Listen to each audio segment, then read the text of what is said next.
Ah, grüezi miteinander. Yay! Willkommen im Unterricht. Is that correct? That's very correct. Ah, yay! Okay, bye-bye. Yes, Barbara, you can go now. And what else? Genießen Sie Ihr neues Jahr? Yes. Is that correct? Yeah? Yay! Very good, very good. Well, today we're going to look at neutrality, Heute geht es Neutralität. and which is one of the most important tools, if you would, Das ist eines der wichtigsten Instrumente, könnte man sagen. because pretty much everything in spirit begins with neutrality. Im Geistigen beginnt eigentlich alles mit Neutralität. If you're in an emotional or intellectual reaction, you can't access spirit. Wenn du dabei bist, in den Gedanken oder Gefühlen zu reagieren, dann bekommst du keinen Zugang zum Geist. Because spirit is limitless and eternal. Das Geistige ist grenzenlos und ewig. So if you're being emotional or intellectual, you're not in the present. Wenn man in Gedanken oder Gefühlen befangen ist, dann ist man nicht in der Gegenwart. In this world of time and space, the present is the only time you can access the eternity of spirit. In dieser Welt der Zeit und des Raums ist die Gegenwart der einzige Ort, von dem aus man das Geistige kontaktieren kann. And being in the present means being neutral first. In der Gegenwart zu sein, das bedeutet zuerst neutral zu sein.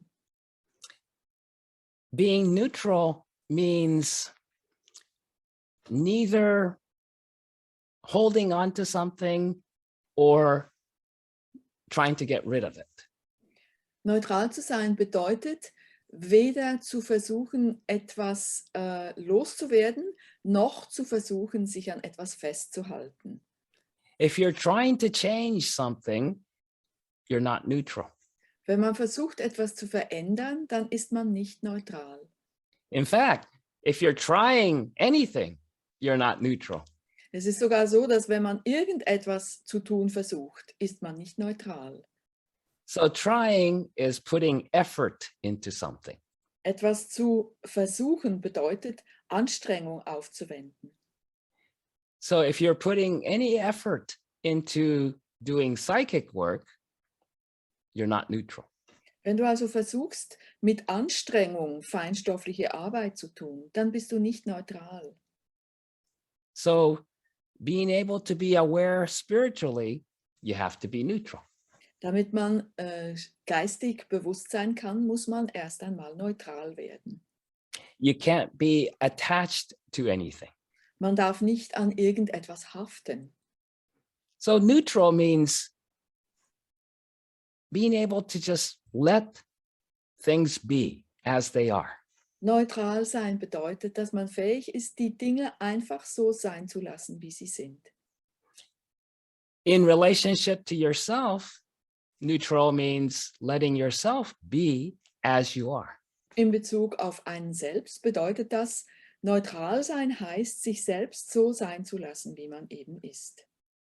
Can you just let yourself be as you are right now? Kannst du dich gerade jetzt einfach so sein lassen, wie du bist? Yeah, see, once you are able to really let yourself be as you are, you get very relaxed. Sobald du fähig bist, dich so sein zu lassen, wie du bist, kannst du dich entspannen. But if you're anxious and worried and doubting and everything, then you're not letting yourself be as you are. Wenn du aber Angst hast oder zweifelst oder irgendwie aufgeregt bist, dann bist du nicht fähig, dich so sein zu lassen, wie du bist. In fact, how often during the course of a day do you find yourself trying to make yourself better? Wie oft im Verlauf eines einzigen Tages ertappst du dich dabei, zu versuchen, dich selbst zu verbessern? Whether it's feeling better or thinking better Ob es darum or geht, dich besser zu fühlen oder bessere Gedanken zu haben, just being a better something or other, eine bessere, was auch immer es sei, sein zu wollen. which means you don't like it the way you are, and so you're trying to change yourself. Das heißt, es gefällt dir nicht, wie du gerade bist, und dann versuchst du dich zu verändern. Or you don't like the way life is, so you're trying to change life. Oder dir gefällt nicht, wie das Leben gerade ist, dann versuchst du das Leben zu verändern. Or you don't like the way the world is, so you're trying to change the world. Oder dir gefällt nicht, wie die Welt ist, und dann versuchst du die Welt zu verändern. Anybody ever find themselves doing that? Habt ihr euch schon je dabei ertappt, das tun zu wollen? So I just wanted to give you a little bit of a sample of all the times you're not really neutral. Ich wollte euch mal aufzeigen, wie oft ihr nicht neutral seid. That's why we begin with neutrality, Deswegen beginnen wir mit der Neutralität. the practice of being neutral. Die Übung, wir üben, neutral zu sein. It doesn't sound very difficult, Das klingt zwar nicht so schwierig, and it's actually not difficult, und es ist auch gar nicht schwierig. but pretty much everybody has a big problem with it. Trotzdem haben wir fast alle ein Riesenproblem damit. Because you spent a good portion of your life not being neutral. Weil wir einen großen Teil unseres Lebens damit verbracht haben, nicht neutral zu sein. And you experience pretty much everyone else in the world not being neutral. Und ihr seht ja auch, dass die anderen Menschen um euch herum meist auch nicht neutral sind. You can't turn on the TV or the internet and see neutrality. Man braucht bloß den Fernseher einzuschalten oder das Internet, und dann sieht man, dass es da nirgendwo Neutralität gibt. Have you ever seen anybody post anything on a social site that's neutral? Habt ihr schon mal gesehen, dass jemand etwas aufgeschaltet hat auf einem sozialen Medium, das neutral gewesen wäre? And once in a while, somebody will post something that's neutral, but the comments are not neutral. Wenn das dann doch einmal so ist, dann sind ganz bestimmt die Kommentare dazu dann nicht neutral. Everybody tries to take a side. Jeder Mensch versucht, Stellung zu beziehen. And of course, this is why most politics don't work. Deswegen funktioniert ja auch die Politik meistens nicht. I'm not sure how it is in Switzerland and Germany and things, but in America, it totally doesn't work. Ich weiß nicht, wie es bei euch ist, aber in Amerika funktioniert es gerade überhaupt nicht. Because there is no such thing in American politics as neutrality. In der amerikanischen Politik gibt es keine Neutralität. Yes, if anybody, any leader becomes neutral, everybody, kills them. Sobald eine Führungspersönlichkeit neutral wird, wird sie umgebracht. So let's get started on the practice of neutrality. So wollen wir mal schauen, wie wir das umsetzen können, neutral zu sein. Because it's definitely one thing that if you don't practice it and you don't experience it, there is no such neutrality. Denn wenn wir es nicht üben und es nicht in die Tat umsetzen, dann gibt es keine Neutralität. Thinking about it doesn't do any good. Darüber nachzudenken bringt überhaupt nichts. Okay, so go ahead and close your eyes. Schließe deine Augen. Give yourselves a deep breath or two. Gib dir einen tiefen Atemzug oder auch zwei. And I would highly recommend that you continue to breathe. Und ich würde sehr empfehlen, dass ihr auch weiterhin atmet. You don't need to as spirit, but your body needs to. Eure Seelen müssen nicht atmen, aber der Körper muss atmen.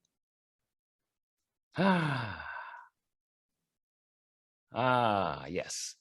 Now, as you're sitting, imagine you're sitting on that giant tree trunk.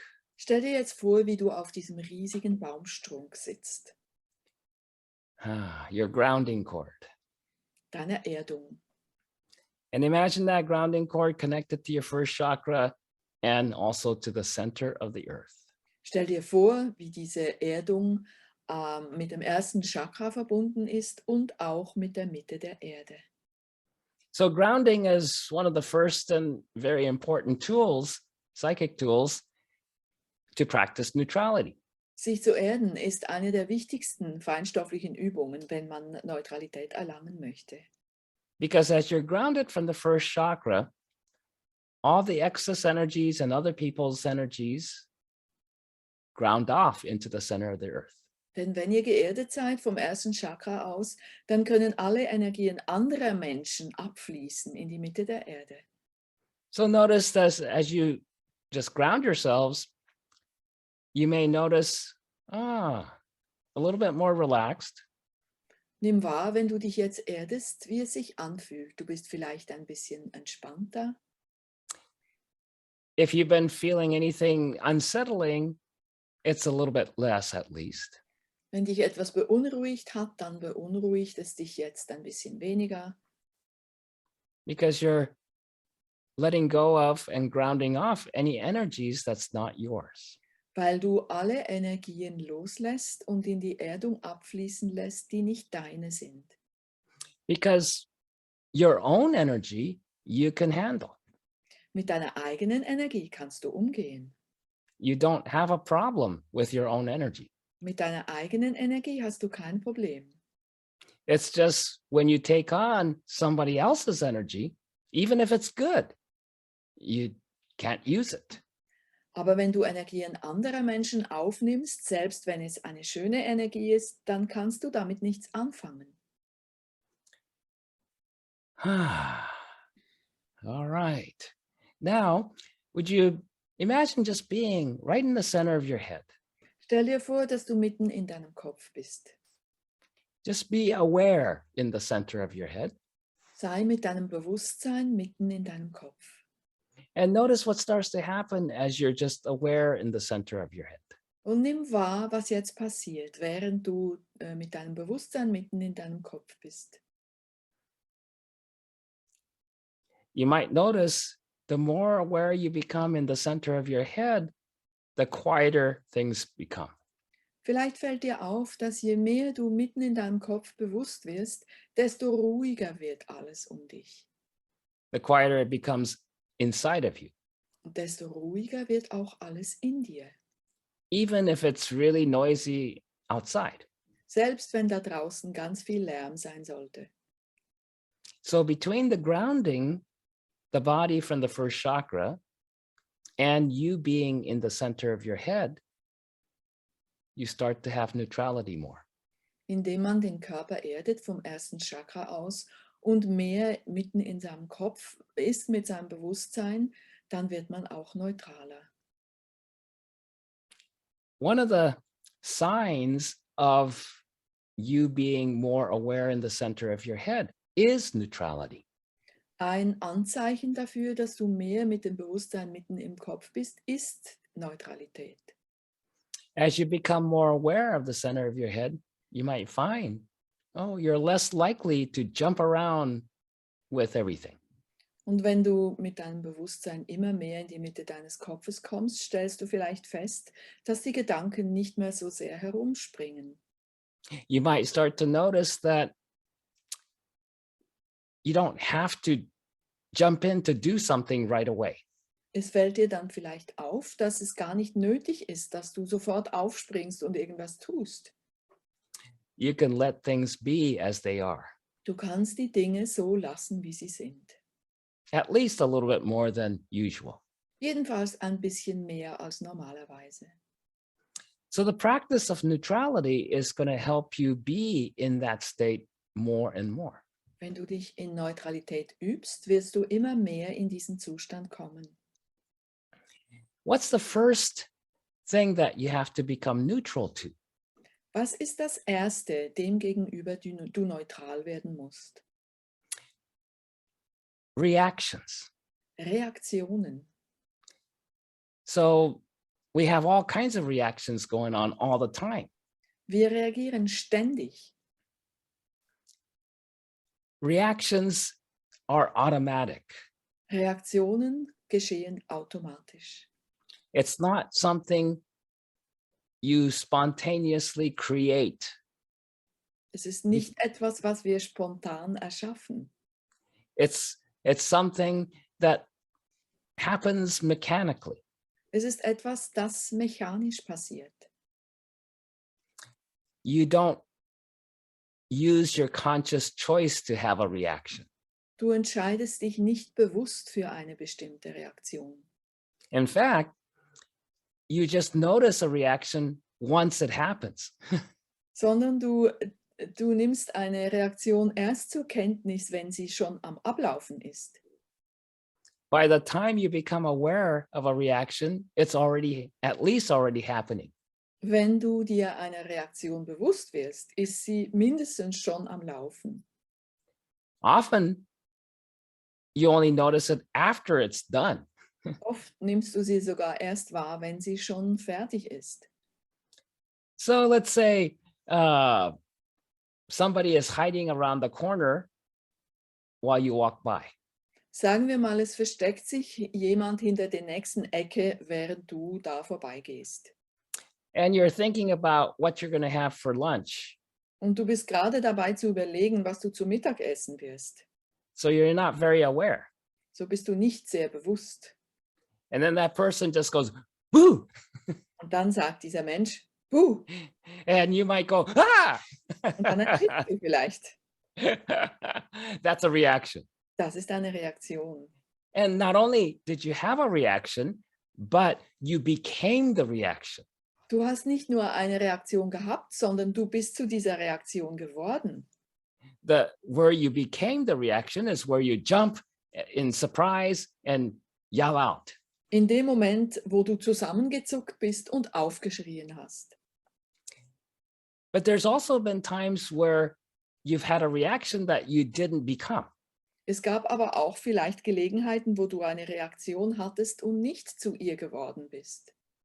Let's use that same example. Somebody comes around the corner and surprises you. Wir nehmen nochmal dasselbe Beispiel. Es kommt jemand um die Ecke und überrascht dich. But let's say your mind wasn't somewhere else thinking about something else. You were more present. Aber du warst mit deinen Gedanken nicht sonst wo und hast an irgendwas anderes gedacht, sondern du warst mehr in der Gegenwart. So even though you didn't expect it, it's still a surprise, but you didn't jump and shout. Und obwohl du überrascht bist, bist du nicht zusammengezuckt und hast nicht aufgeschrien. You might have had a little feeling of, oh, surprise, but immediately you just let it be.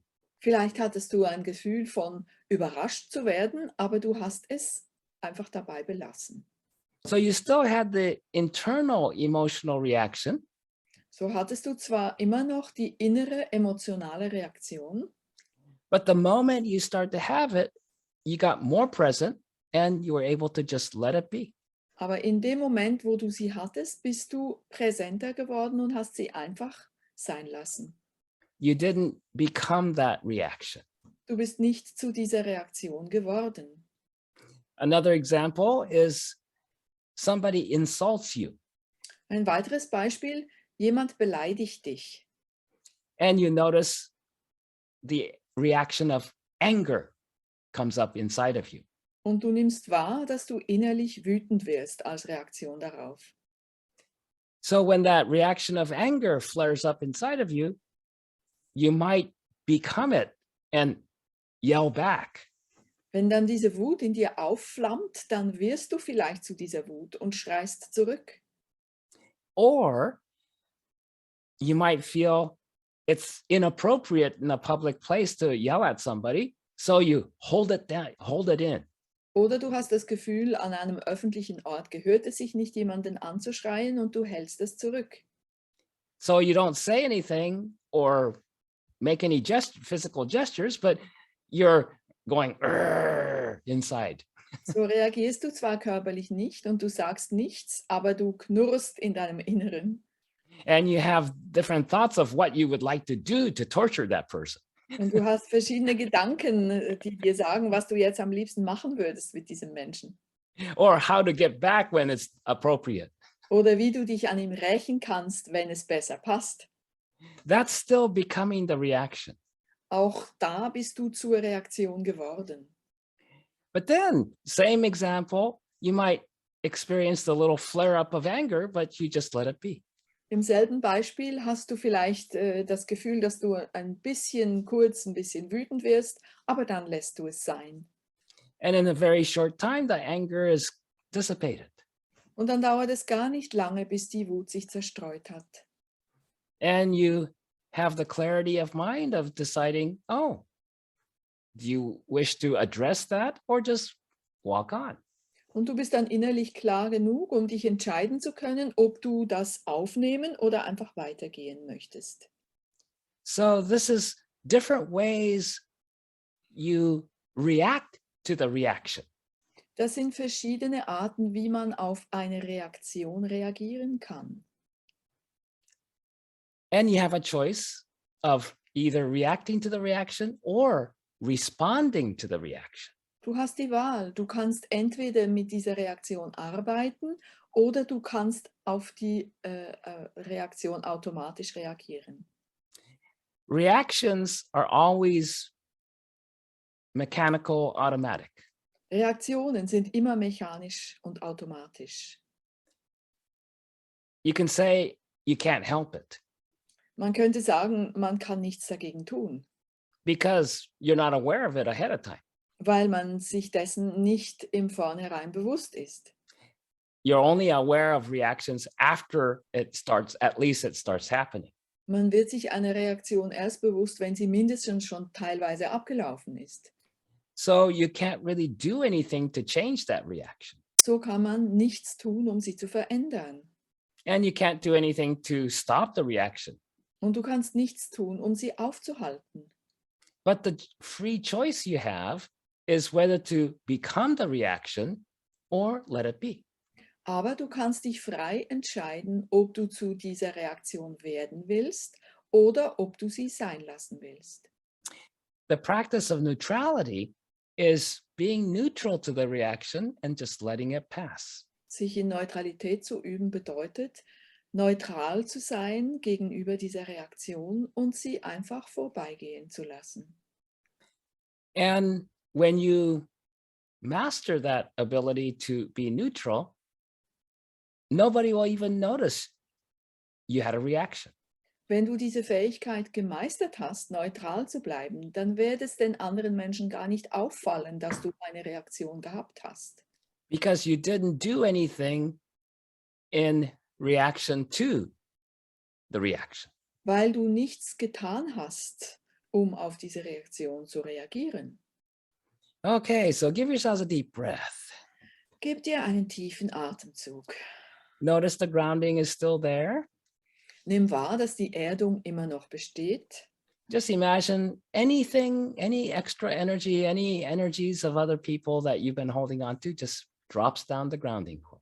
Stell dir jetzt vor, wie alle Energien anderer Menschen, die du in dir festgehalten hast, jetzt der Erdung entlang abfließen. Be aware in the center of your head and be more aware of your neutrality. Bleib mit deinem Bewusstsein mitten in deinem Kopf und sei dir deiner Neutralität gewahr. And notice what happens to your experience as you become more neutral. Nimm wahr, wie sich dein Erleben verändert, wenn du neutraler wirst. You still hear my voice and Barbara's and noise and other things, Du hörst zwar immer noch meine Stimme, die Stimme von Barbara und Geräusche, you still feel different things, du empfindest immer noch verschiedene Dinge, thoughts come up and go, Gedanken kommen hoch und vergehen, but notice that at least you're a little bit more neutral to everything. aber nimm wahr, dass du mindestens ein bisschen neutraler geworden bist allem gegenüber. And as you become neutral, you'll start to notice that reactions are going on all the time. Wenn du neutral geworden bist, wirst du feststellen, dass ununterbrochen irgendwelche Reaktionen ablaufen. In fact, your body is pretty much a reaction machine. Der Körper ist eigentlich eine einzige Reaktionsmaschine. Because if you look at every cell of your body, it's reacting chemically and electronically all the time. Wenn du die Körperzellen betrachtest, wirst du feststellen, dass sie ständig elektronisch und chemisch auf irgendetwas reagieren. And most of those reactions we need. Die meisten dieser Reaktionen sind nötig. If you'll notice, every device is a reaction machine. Jedes Gerät ist eine Reaktionsmaschine. Your computer is a reaction machine. Dein Computer ist eine Reaktionsmaschine. Between the way the hardware is put together and then the software it reacts certain ways. So wie die Maschine gebaut ist und die Programme, die darin geladen sind, bringen die Maschine dazu, auf eine bestimmte Weise zu reagieren. And so notice, your body is millions of reactions all the time. In deinem Körper laufen ständig Millionen von Reaktionen ab. But most of those reactions, we need them to work so that your body stays alive. Auf die meisten dieser Reaktionen sind wir angewiesen, damit der Körper leben kann And your body stays healthy. und damit er gesund bleibt. So those are reactions on a body physical level. Das sind Reaktionen auf der Körperebene. Most of those we don't have any trouble with. Die meisten von ihnen verursachen keine Probleme. Just like when we use our computer, we want the computer to have the right reactions, then it works the way we like it to work. Genauso wie wenn wir einen Computer gebrauchen, möchten wir, dass er die richtigen Reaktionen an den Tag legt, die uns bei unserer Arbeit helfen. If the computer didn't have all the correct programming, it wouldn't react the correct way. Wenn der Computer nicht richtig programmiert werde, würde er auch nicht auf die richtige Weise reagieren. But at what point do reactions that we have become problematic? An welchem Punkt werden also Reaktionen, die wir haben, problematisch? And especially, when do reactions we have limit us from being the spiritual being that we are? Und vor allem, an welchem Punkt fangen die Reaktionen, die wir haben, uns daran zu hindern an, die seelischen Wesen zu sein, die wir sind? The more you're being yourself as spirit, the more you access the power, the creativity, the abilities and awareness of spirit. Je mehr du das geistige Wesen bist, das du bist, desto mehr kriegst du auch Zugang zu deinen seelischen Fähigkeiten und Talenten und Möglichkeiten und kreativen Ausdrucksmöglichkeiten. The more you become any type of a body, including your physical body, you have less and less access to all that you are. Je mehr du zu einem Körper wirst, und das gilt auch für den stofflichen Körper, desto weniger Zugang hast du zu der Gesamtheit dessen, was du bist. And that's the only difference you'll see between you, yourself, and someone that you feel is so much more capable or aware or spiritual. Das ist der einzige Unterschied, den du feststellen kannst zwischen dir und einem Menschen, von dem du glaubst, er sei so viel fähiger oder spiritueller als du.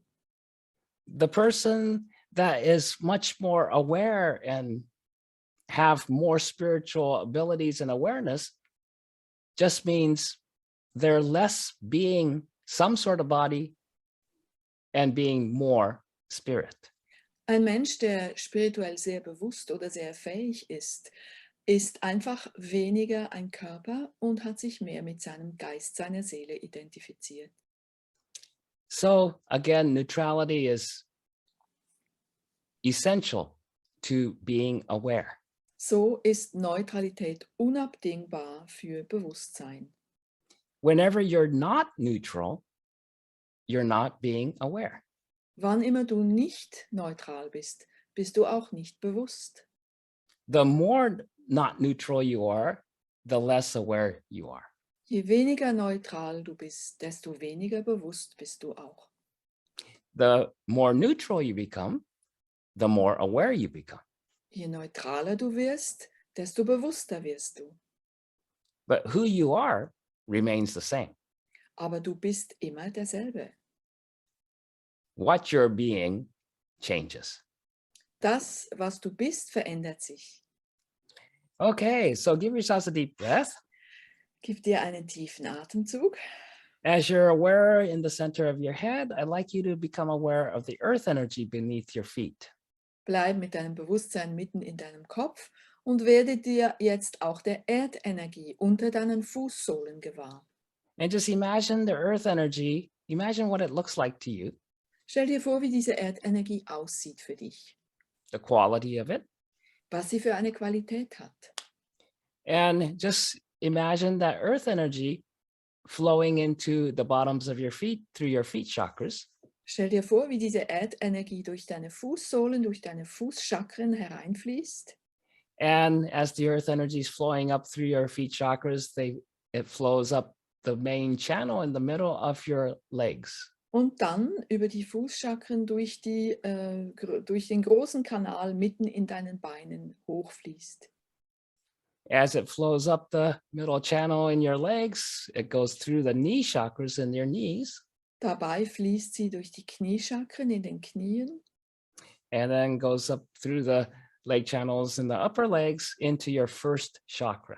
durch den Kanal, durch die Oberschenkel ins erste Chakra hinein.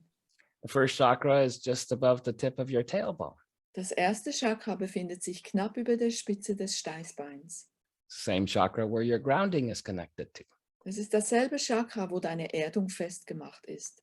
So notice the earth energy easily, gently, consistently flowing from your feet chakras all the way through your leg channels to the first chakra. Nimm wahr, wie die Erdenergie ganz leicht und anstrengungslos und beständig durch die Fußchakren herein über die Beinkanäle bis ins erste Chakra fließt. Give yourselves a deep breath. Gib dir einen tiefen Atemzug. And any excess earth energy that gets to your first chakra just gets naturally grounded out. Wenn du zu viel Erdenergie aufgenommen hast, dann fließt sie vom ersten Chakra über die Erdung ab. Now, would you be aware of the crown chakra sitting right on top of your head? Jetzt geh mit deinem Bewusstsein zum Kronenchakra oben an deinem Kopf. And just imagine that cosmic energy that's throughout the cosmos flowing into your crown chakra. Stell dir vor, wie die kosmische Energie, die den ganzen Kosmos durchdringt, durch dein Kronenchakra einfließt. It's a very fine, light, golden energy. Es ist eine sehr feine, leichte, goldene Energie. And as the cosmic energy enters into your crown chakra, some of it goes down 4 channels in the back of the crown chakra all the way down to the first chakra. Ein Teil dieser kosmischen Energie, die da hereinfließt, geht der hinteren Seite des Kronenchakras entlang über 4 Kanäle über den Rücken hinunter bis ins erste Chakra. So imagine those 4 channels from the crown chakra conducting the cosmic energy all the way down into the first chakra. Stell dir vor, wie diese 4 Kanäle die kosmische Energie den ganzen Weg hinunter leiten bis ins erste Chakra. And for a moment, just observe from the center of your head, observe the cosmic energy continuously flowing down each of those 4 channels to the first chakra. Nimm dir einen Moment Zeit und schau aus der Mitte deines Kopfes zu, wie diese Energie durch jeden einzelnen dieser 4 Kanäle hinunterfließt bis ins erste Chakra. If any part of the flow is uneven or slows down too much or whatever, just imagine it clearing up and continuing to flow evenly. Wenn dieser Fluss irgendwo stockt, uneben ist oder langsam geworden ist, dann stellst du dir einfach vor, wie das sich ausgleicht und dieser Fluss beständig weiterströmt.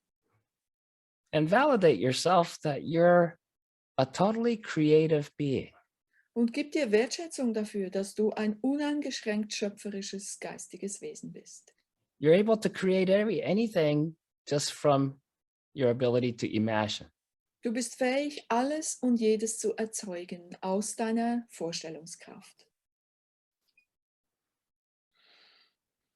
And as you're watching the cosmic energy flowing down those 4 channels into the first chakra and the earth energy flowing up the 2 leg channels into the first chakra, notice the two energies mix, Wenn du dir jetzt vorstellst, wie die kosmische Energie über die 4 Kanäle entlang nach unten und die Erdenergie über die beiden Beinkanäle entlang nach oben strömt, dann schau zu, wie sich diese beiden Energien im ersten Chakra mischen.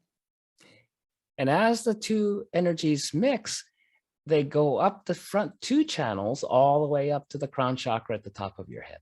Die Mischung fließt jetzt den beiden vorderen Kanälen entlang nach oben bis ganz oben an deinen Kopf. Those 2 channels go from the first chakra straight on up through the body, a little bit in front of the spinal column and to the crown chakra. Diese beiden Kanäle erstrecken sich den ganzen Weg durch den Rumpf vom Steißbein an, ein bisschen vor dem Rückgrat entlang nach oben bis zum Kronenchakra. And as it goes through the crown chakra, imagine that mixture of energy flowing out like a beautiful golden fountain. Dann fließt die Mischung dieser beiden Energien wie ein wunderschöner goldener Springbrunnen über das Kronenchakra hinaus. The mixture of cosmic and earth energy is about 85% cosmic and 15% earth energy. Die Mischung besteht aus etwa 85% kosmischer Energie und etwa 15% Erdenergie.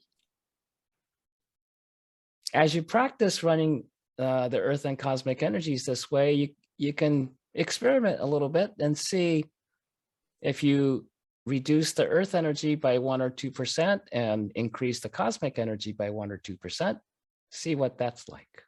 Wenn du dich darin übst, die Energie auf diese Weise strömen zu lassen, kannst du auch mal ausprobieren, was passiert, wenn du die Erdenergie um 1 oder 2% verringerst und die kosmische Energie um 1 oder 2% erhöhst. It's just that you don't need more than 15% earth energy. Du brauchst einfach nie mehr als etwa 15% Erdenergie. In fact, when you're consistently running the cosmic and earth energies, you shouldn't run any more than 15% earth energy. Wenn du diese beiden Energien strömen lässt, dann solltest du schauen, dass es nicht mehr als 15% Erdenergie werden. Because as you can tell, the earth energy is much, much heavier, denser, coarser energy. Denn du siehst ja selbst, dass die Erdenergie schwerer und gröber ist. You just need a little bit to stabilize the energy flow in your body. Du brauchst nur ein bisschen davon, um den Energiefluss in deinem Körper zu stabilisieren.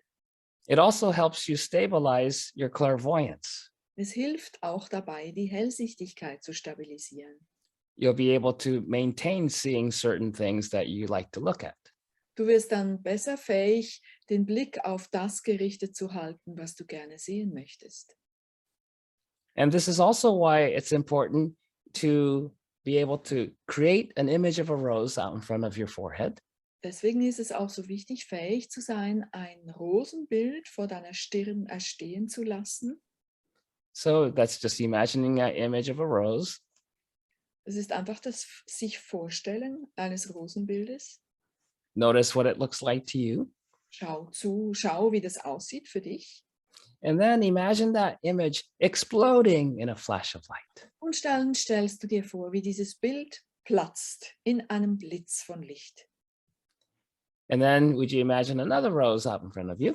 Stell dir eine weitere Rose vor dir vor And then imagine that exploding in a flash of light. und stell dir vor, wie sie platzt in einem Blitz. And give yourselves a deep breath. Gib dir einen tiefen Atemzug. Be aware in the center of your head. Bleib mit deinem Bewusstsein mitten in deinem Kopf. Notice how your experience of everything is changing. Nimm wahr, ob sich etwas verändert in dem, wie du jetzt alles erlebst. Also, as the energy is flowing up the front 2 channels, the channels branch out across the shoulder area and goes through the middle of your arms, and the energy flows out your hand chakras in the palms of your hands. Wenn die Energie hochfließt in beiden vorderen Kanälen entlang, dann gibt es 2 Seitenströme auf Höhe der Schultern, die sich abspalten und die fließen den Armen entlang nach unten und treten über die Handflächen aus. And then as the energy mixture is flowing up the front two channels,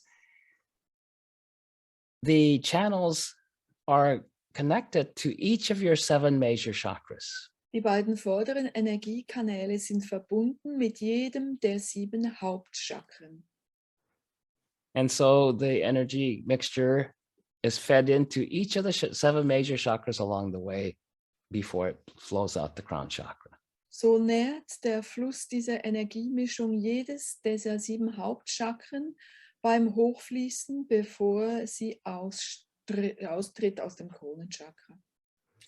And as you're working on the psychic level or spiritual level, you can say hello to everything.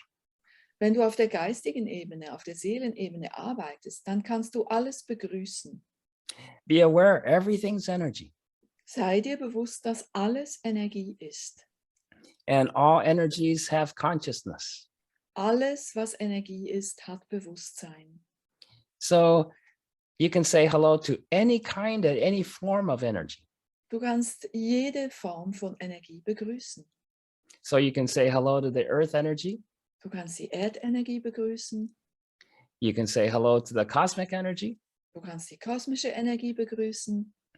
Now would you say hello to your first chakra? Jetzt begrüße bitte dein erstes Chakra. And as you're saying hello to your first chakra, you're saying hello to the energy of the first chakra. Wenn du dein erstes Chakra begrüßt, begrüßt du die Energie deines ersten Chakras. And notice what happens whenever you say hello to any kind of energy. Nimm wahr, was passiert, wenn du irgendeine Form von Energie begrüßt. Now would you say hello to your second chakra, which is pretty much located just below your navel area? Jetzt begrüße dein zweites Chakra, knapp unter deinem Nabel. And then say hello to your third chakra, that's in your solar plexus region. Und dann begrüße dein drittes Chakra in der Gegend des Sonnengeflechts.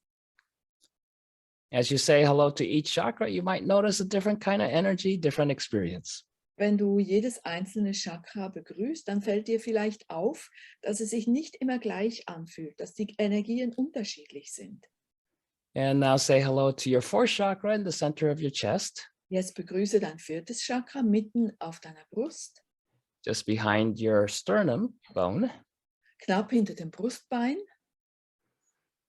And then say hello to your fifth chakra at the cleft of your throat. Und dann begrüße dein fünftes Chakra in der Halsgrube. And then the sixth chakra behind your forehead. Dann das sechste Chakra hinter der Stirn. And then again, the seventh chakra sitting on top of your head. Und dann wieder das siebte Chakra oben am Kopf. Very good. All right. Also remember to say hello to your arm channels, the energy flowing through your arms and out the hand chakras. Denk auch daran, deine Armkanäle zu begrüßen, wo die Energie durchfließt, bevor sie aus den Handflächen austritt. Notice what happens as you say hello to any kind of energy, you create more space for you to be in relationship to that energy. Nimm wahr, was passiert, wenn du eine Form von Energie begrüßt. Du bekommst dann selbst mehr Raum zu sein in Bezug auf diese Energie. And finding your space in relationship to anything you experience, anything you become aware of, is important part of neutrality. Das Einnehmen deines eigenen Raumes in Bezug auf alles, was du erlebst, ist ein wichtiger Teil der Neutralität. Notice the more space you have for you to be as you are, the more neutral you can be. Je mehr Raum du dir nimmst, zu sein, wie du wirklich bist, desto neutraler kannst du sein. The less space you have to be yourself as the spirit that you are, the less neutral and the more you become reactions. Je weniger Raum du hast, die Seele zu sein, die du bist, desto weniger hast du die Macht über deine Energie und desto mehr wirst du zu deinen Reaktionen. So you have the choice to be neutral to a reaction or become it. Du hast die Wahl. Du kannst neutral bleiben in Bezug auf eine Reaktion oder du kannst zu dieser Reaktion werden. If you become the reaction, that means you're giving you're letting the reaction be your master. Wenn du zu dieser Reaktion wirst, dann heißt das, dass du diese Reaktion zum Meister werden lässt über dich. When you are able to be neutral to a reaction, you become the master to the reaction. Wenn du fähig bist, neutral zu bleiben in Bezug auf eine Reaktion, wirst du Meister der Reaktion. One of the things that almost everybody who starts to not want to be a reaction does is they try to control the reaction. Wenn jemand das zu erkennen beginnt und versucht, nicht zu seiner Reaktion zu werden, dann versucht er sehr oft, diese Reaktionen zu kontrollieren. But you can't control a reaction Reaktionen kann man aber nicht kontrollieren. because by the time you're aware of it, it's already done. Denn wenn sie einem bewusst wird, ist sie schon abgelaufen. You need to master yourself in relationship to the reaction, Man muss sich selbst bemeistern in Bezug auf diese Reaktion not try to control the reaction. und nicht versuchen, die Reaktion zu kontrollieren. So as you're being more and more aware inside of yourself, you'll notice different reactions. Je mehr du dir in dir selbst bewusst wirst, desto mehr werden dir die verschiedenen Arten von Reaktionen auffallen. One of the very common reactions is a mental reaction. Eine verbreitete Reaktion ist eine mentale Reaktion. You have different thoughts coming up in your mind. Man hat dann verschiedene Gedanken, die innerlich hochkommen. In fact, this is what a lot of beginning meditators complain about. Darüber beklagen sich viele Menschen, wenn sie beginnen zu meditieren. They have a busy work day and everything and a lot on their mind, and then they stop to meditate. Es ist viel passiert an einem Tag und man hat viele Gedanken und dann plötzlich meditiert man nicht mehr. And as they close their eyes and quiet their mind and everything, the first thing they notice is a lot of thoughts. Sobald man die Augen schließt und mit dem Gewahrsein nach innen geht, fällt einem auf, wie viele Gedanken da sind. Some of those thoughts that come up are completely nonsensical. Einige dieser Gedanken, die da hochkommen, sind vollkommener Unsinn. Others seem to make sense because they're thoughts like, oh, did I remember to turn off the stove? Andere scheinen vernünftig zu sein. Zum Beispiel der Gedanke, habe ich wohl den Herd abgeschaltet? Or how am I going to pay rent next month? Oder wo soll die Miete herkommen für den nächsten Monat? Or what am I going to do with my sister? Oder was soll ich mit meiner Schwester machen? Or I don't want to go to work tomorrow. Ich will morgen nicht arbeiten gehen. So it could be anything. Irgend sowas kann das sein. Whether it's sensical or nonsensical, it's just thoughts. Ob es einen Sinn ergibt oder nicht, es sind immer nur Gedanken. And at certain times when you quiet yourself down and you start to pay attention to what's going on mentally inside, you might find lots of these thoughts. Und wenn man sich dann innerlich beruhigt und man achtet darauf, was innerlich passiert, dann stellt man vielleicht fest, dass sehr viele solche Gedanken da sind. So in relationship to the whatever thoughts that go on in your mind, you have to practice being neutral. Also muss man sich in Neutralität üben in Bezug auf alle Gedanken, die man in sich antrifft. Okay, so make sure you close your eyes Schließe deine Augen and imagine that image of a rose out in front of you. und stell dir das Bild dieser Rose vor dir vor. And as you're paying attention to the different kinds of thoughts that pop up in your mind, notice that, oh yeah, these are reactions. Achte auf die verschiedenen Gedanken, die jetzt innerlich hochkommen und gib dir Rechenschaft darüber, dass das alles Reaktionen sind. How do you notice the difference between a reaction thought and a thought you decide to think? Worin besteht der Unterschied zwischen einem Reaktionsgedanken und einem Gedanken, den man zu denken beschlossen hat? It's very simple. Das ist ganz einfach. A reaction thought just pops up. Ein Reaktionsgedanke taucht einfach auf, They pop up whether you want it or not. ob man will oder nicht. They pop up whether you like the thought or you don't like the thought. ob einem dieser Gedanken gefällt oder nicht. Whereas a thought that you creatively think right now, you have a choice. Während ein Gedanke, den man kreativ denkt, im Moment, da hat man die Wahl.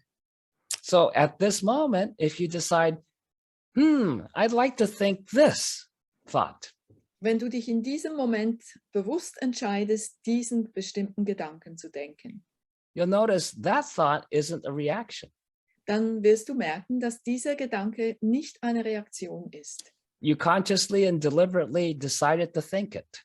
Du hast bewusst und absichtsvoll beschlossen, ihn zu denken. And once you think it, you have total control over it. Und wenn du ihn denkst, hast du dann auch die volle Kontrolle über ihn. Let's say once you decide to think it, and then you think it, and you decide, nah, I don't think I want to think that anymore. Du beschließt, diesen Gedanken zu denken, du denkst ihn und dann denkst du, jetzt mag ich den nicht mehr denken. And you just let go and decide you're not going to think that anymore, and it's gone. Dann lässt du diesen Gedanken los, beschließt, ihn nicht mehr zu denken und weg ist er. But a reaction thought that you decide you don't want, it still keeps on reacting. Aber wenn du einen Reaktionsgedanken hast und beschließt, dass du den nicht mehr haben willst, dann läuft er immer wieder ab. Until you let it be and just be neutral to it. Solange bis du ihn sein lässt und neutral wirst in Bezug auf ihn. Then it'll dissipate and some other thought will come up. Dann wird er sich auflösen und ein anderer Gedanke wird hochkommen. And when you practice neutrality enough to where you let any thought, that reaction thought that comes up, just dissipates right away. Und wenn du Neutralität genügend geübt hast, dann wirst du feststellen, dass sich jeder Gedanke, der hochkommt, sofort wieder auflöst. And when you master that neutrality more, then pretty soon you don't have reaction thoughts in your head anymore.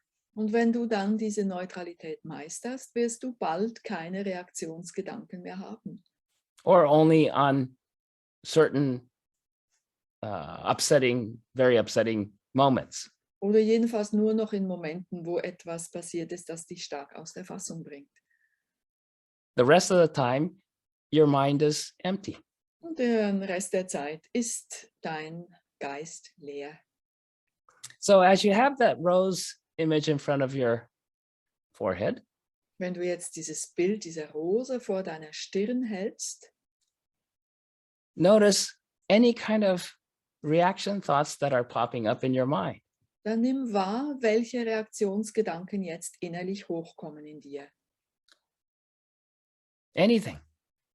Das kann irgendetwas sein. Whatever comes up, just imagine them floating out of your head into that rose in front of you. Alles, was hochkommt, entscheidest du dich jetzt dafür, das in diese Rose vor dir gehen zu lassen. And just watch them go into that rose. Schau zu, wie es in diese Rose hineingeht. And you'll notice, all thoughts are energy forms. Und dann wirst du feststellen, dass alle Gedanken Energieformen sind. Each of you'll see those energy forms in different ways. Jeder von euch wird diese Energieformen auf seine eigene Weise wahrnehmen. And you just let those energy forms go into that rose. And once they're in the rose, imagine the rose exploding with a flash. Dann lässt du alle diese Energieformen in die Rose hineingehen. Und wenn sie alle drin sind, stellst du dir vor, wie das Ganze platzt in einem Blitz. Give yourselves a deep breath and be aware in the center of your head, please. Gib dir einen tiefen Atemzug und bleib mit deinem Gewahrsein mitten in deinem Kopf, bitte. And notice if you notice any difference in the side of your head. Und schau mal, ob du einen Unterschied feststellen kannst mitten in deinem Kopf. How many of you notice it's a little bit quieter in there? Wie viele von euch stellen fest, dass es ein bisschen stiller geworden ist da drin? How many of you notice it might be a little lighter in there, brighter? Wie viele von euch stellen fest, dass es ein bisschen heller geworden ist da drin? All right. So you'll notice different, sometimes very dramatic difference, sometimes very subtle difference. Ihr werdet Unterschiede feststellen, manchmal ganz feine, manchmal sehr auffallende. So this practice of creating the rows out in front of you and throwing all the thoughts that pop up in there periodically and blow it up Es ist is eine great. gute Übung, von Zeit zu Zeit ein solches Rosenbild vor sich hinzustellen und alle Gedanken, die hochkommen, da reinzulegen und sie dann platzen zu lassen. Give yourselves a deep breath. Gib dir einen tiefen Atemzug. And once again, be aware in the center of your head. Bleib mit deinem Gewahrsein mitten in deinem Kopf. Now, would you create an image of a rose out in front of you again? Jetzt stell ein weiteres Rosenbild vor dich hin. This time, what other kinds of reactions do you find? Emotional ones. Welche Art emotionale Reaktionen stellst du fest? In fact, when you have mental thought reactions that don't have any emotional content, they're not too bad. Wenn du gedankliche Reaktionen hast ohne emotionalen Inhalt, dann ist das nicht so schlimm. Most people don't have too much of a problem with them.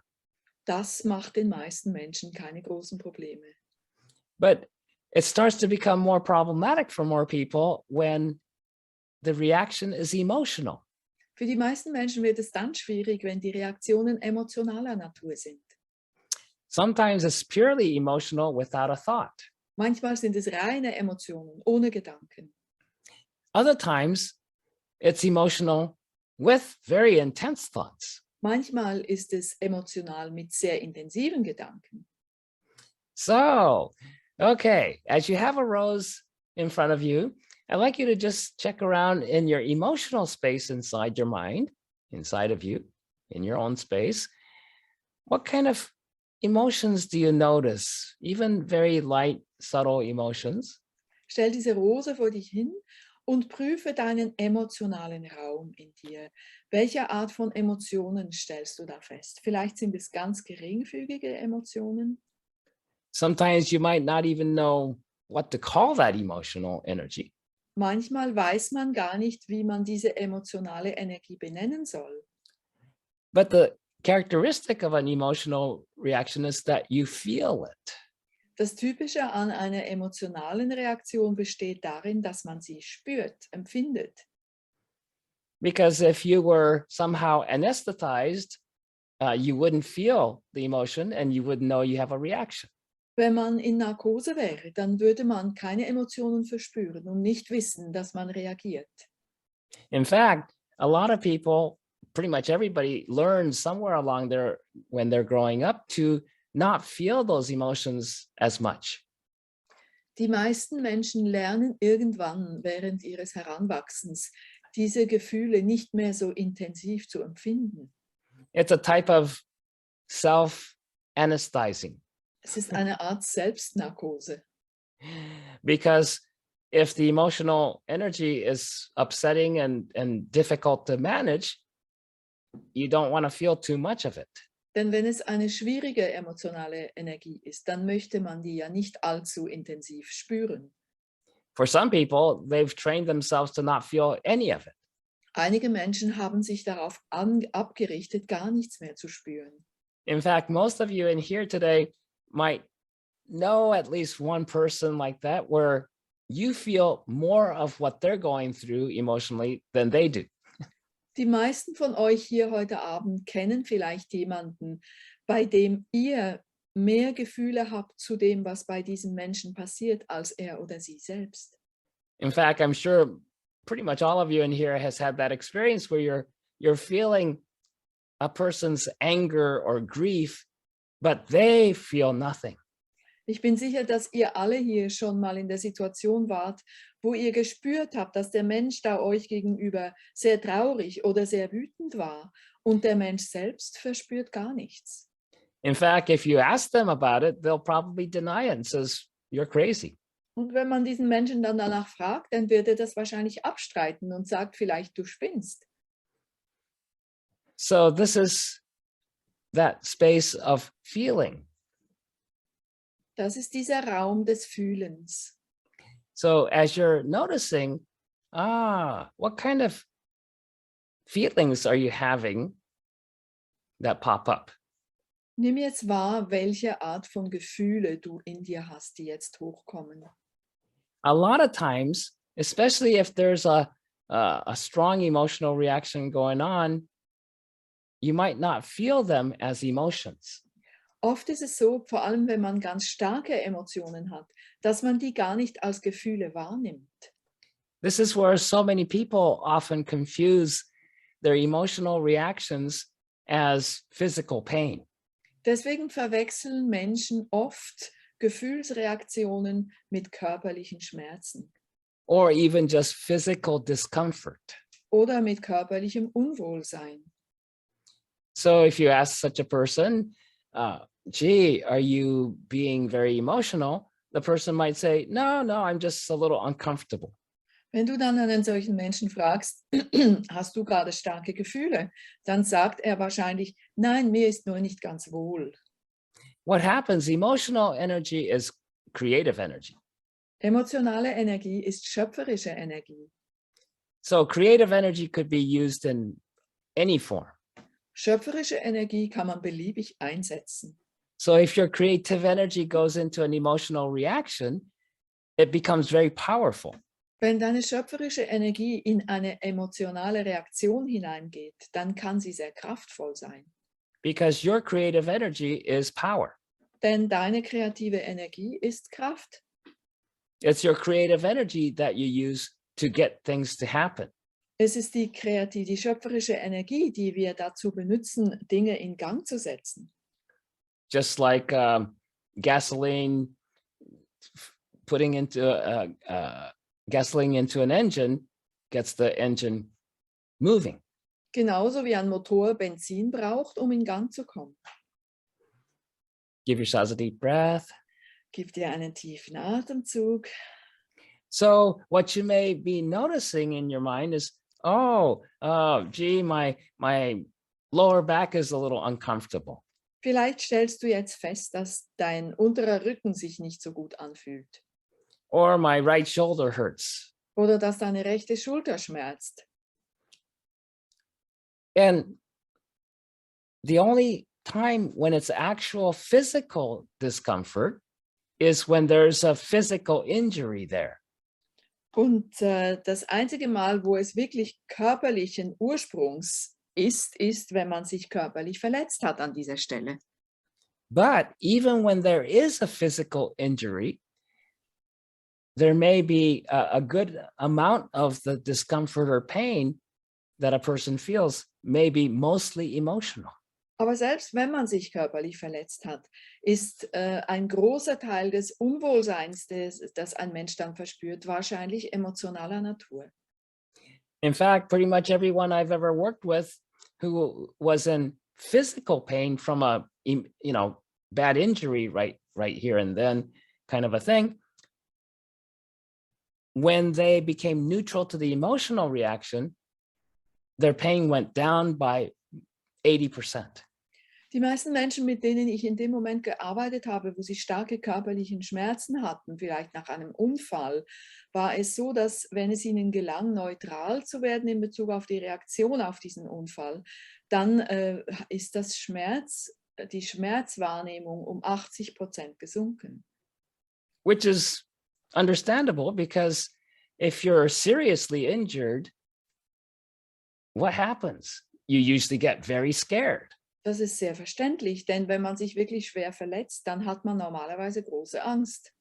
So that excruciating pain, how much of that is really the actual physical injury pain and how much of it is because you're terrified? Wie viel von diesem unerträglichen Schmerz ist der körperliche Schmerz und wie viel ist darauf zurückzuführen, dass man schreckliche Angst hat? And when you're very afraid, what's the reaction is to try to stop everything. Wenn man schreckliche Angst hat, dann versucht man normalerweise alles anzuhalten. You don't want to be there. Man will dann nicht dort sein, wo man gerade ist. You feel you can't do anything about it. You're powerless. Man hat das Gefühl, nichts ausrichten zu können, hilflos zu sein. So you have all these reactions going on with emotional content.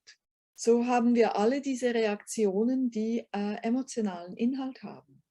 So there's essentially there is an energetic war that happens in your mind. Das bedeutet, es ist eigentlich im Geist ein Energiekrieg im Gange.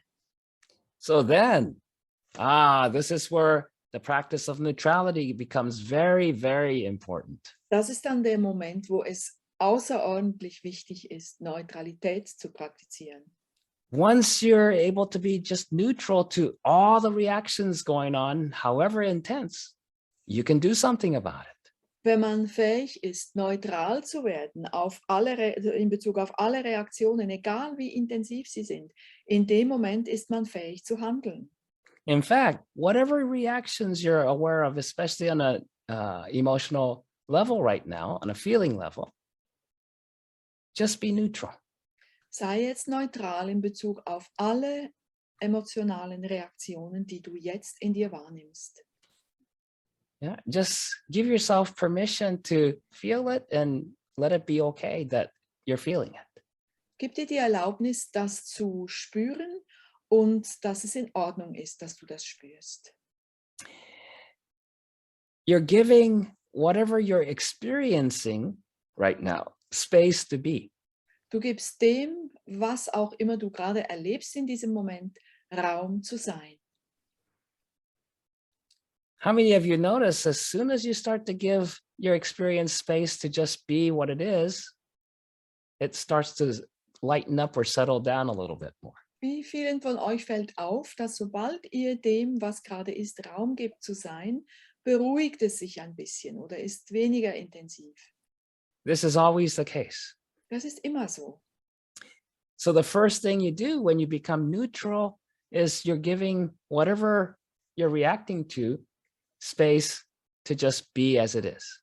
Wenn du neutral bist, dann gibst du als erstes dem, worauf du da reagierst, Raum zu sein. And basically, all reactions are internal, aren't they? Alle Reaktionen laufen ja innerlich ab, nicht wahr? Because the reaction is your experience of it. Denn die Reaktion ist ja das, wie man es erlebt. So even though you might think you reacted to the person surprising you, the reaction is internal. Selbst wenn du glaubst, darauf reagiert zu haben, dass der andere Mensch dich erschreckt hat, ist doch diese Reaktion in dir drin abgelaufen. So the first thing you have to become neutral to is not the person who jumped out to surprise you, but your own internal reaction to that. So musst du also als erstes nicht dem Menschen gegenüber neutral werden, der da hinter der Ecke hervorgesprungen ist, sondern du musst neutral werden deiner eigenen Reaktion darauf gegenüber. And when you start to really recognize this, you'll discover that nobody ever does anything to you. Und wenn dir das wirklich klar geworden ist, wirst du feststellen, dass dir niemals jemand etwas antun kann. What you were upset about, what you couldn't handle, what you got angry about, what you were sad about was your internal reaction. Das, womit du nicht umgehen konntest, das, was dich traurig oder wütend gemacht hat, das ist deine innere Reaktion. The only thing the person you blamed for it was that they pushed the button.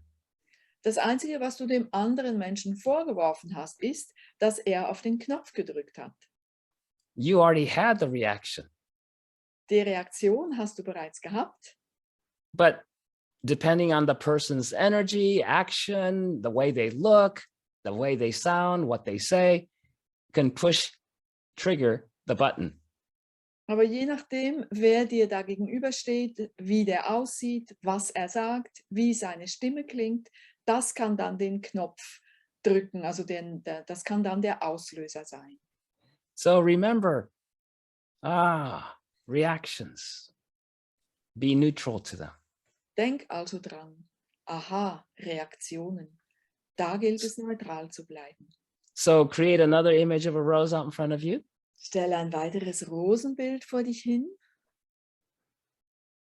And notice at any given time when you notice the emotional, mental, or mental emotional energy reaction, just put them in the rose. Und jedes Mal, wenn dir auffällt, dass du eine Reaktion hast, eine gedankliche oder gefühlsmäßige oder gemischte Reaktion, dann legst du sie in diese Rose hinein. First and foremost, don't try to jump in and change the world or the person or do something to somebody else. First, take care of the reaction. Das Wichtigste ist, dass du nicht als erstes aufspringst und versuchst, den anderen Menschen oder die Welt oder die Ereignisse zu verändern, sondern dass du als erstes dich mit deiner inneren Reaktion befasst. In fact, if it's you find you react to somebody wrote you an email and you got really upset about it. Stell dir mal vor, du hast eine E-Mail erhalten und du bist ganz aus der Fassung geraten darüber. It's pretty natural for a human being to associate what the email said and who said it to you getting upset. Dann wirst du normalerweise denken, dass das, was der Mensch dir da geschrieben hat, dich aus der Fassung gebracht hat. But remember, the only thing that got you upset is whatever the person wrote or who they were or their energy, whatever is what triggered your upsetting reaction. Aber denk daran, es ist nicht der Mensch oder was er gesagt hat oder wie er es gesagt hat, was dich aus der Fassung bringt, sondern deine Reaktion darauf. They didn't cause it. Der andere hat das nicht verursacht. So remember, all reactions, mental, psychic, emotional, physical, all reactions are mechanical. Denk daran, jede Form von Reaktion, sei es körperlich, feinstofflich, emotional oder mental, das ist immer nur eine automatische Reaktion. Unless you already had the programming for that reaction, you wouldn't have had the reaction. Nur wenn du programmiert bist auf diese Art der Reaktion, kannst du so reagieren. So that's why 10 people can experience what we call the same event and same situation at the same time, and they all have different reactions. Deswegen ist es so, dass wenn 10 Menschen genau dasselbe in derselben Situation erleben, reagieren sie auf 10 verschiedene Arten.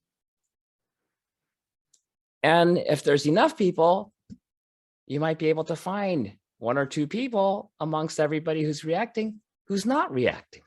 Und wenn genügend Leute da sind, dann wird man vielleicht unter dieser ganzen Schar einen oder 2 finden, die nicht reagieren, They're completely at peace.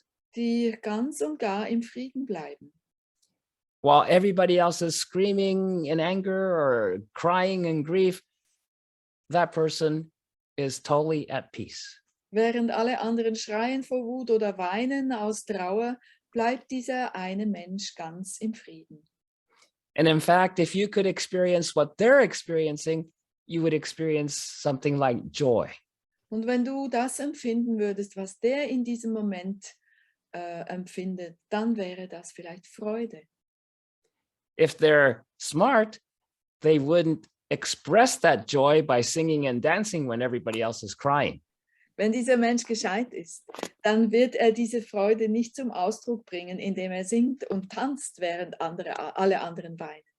But you'll notice they're not affected one bit by what everybody else is so upset about. Und trotzdem kannst du feststellen, dass dieser Mensch überhaupt nicht davon in Mitleidenschaft gezogen wird, was alle anderen erleben.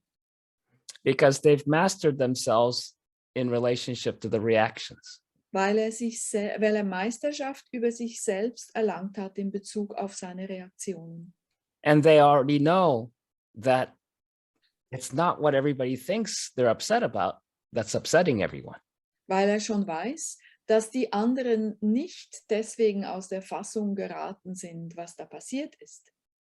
Because they've been in the same situation, they experience the same outward situation or condition, and they experience nothing but joy or peace. Weil dieser Mensch ja genau dasselbe erlebt hat äußerlich und trotzdem nichts als Freude und Frieden verspürt.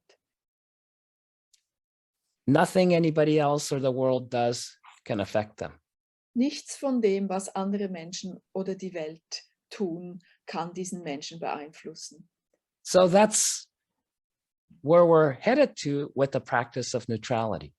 Das ist das Ziel, wenn wir Neutralität üben. the practice of neutrality in relationship to whatever internal reaction you have heads you in the direction for that level of enlightenment. Wenn man Neutralität übt in Bezug auf alle inneren Reaktionen, die man erlebt, dann bewegt man sich in Richtung Erleuchtung. Where you train yourself not to become the reaction about anything, because you know none of it is caused by anything out there. Dann hält man sich dazu an, nicht zu reagieren auf diese automatischen Reaktionen, weil man weiß, dass diese nicht verursacht sind von dem, was man da draußen sieht.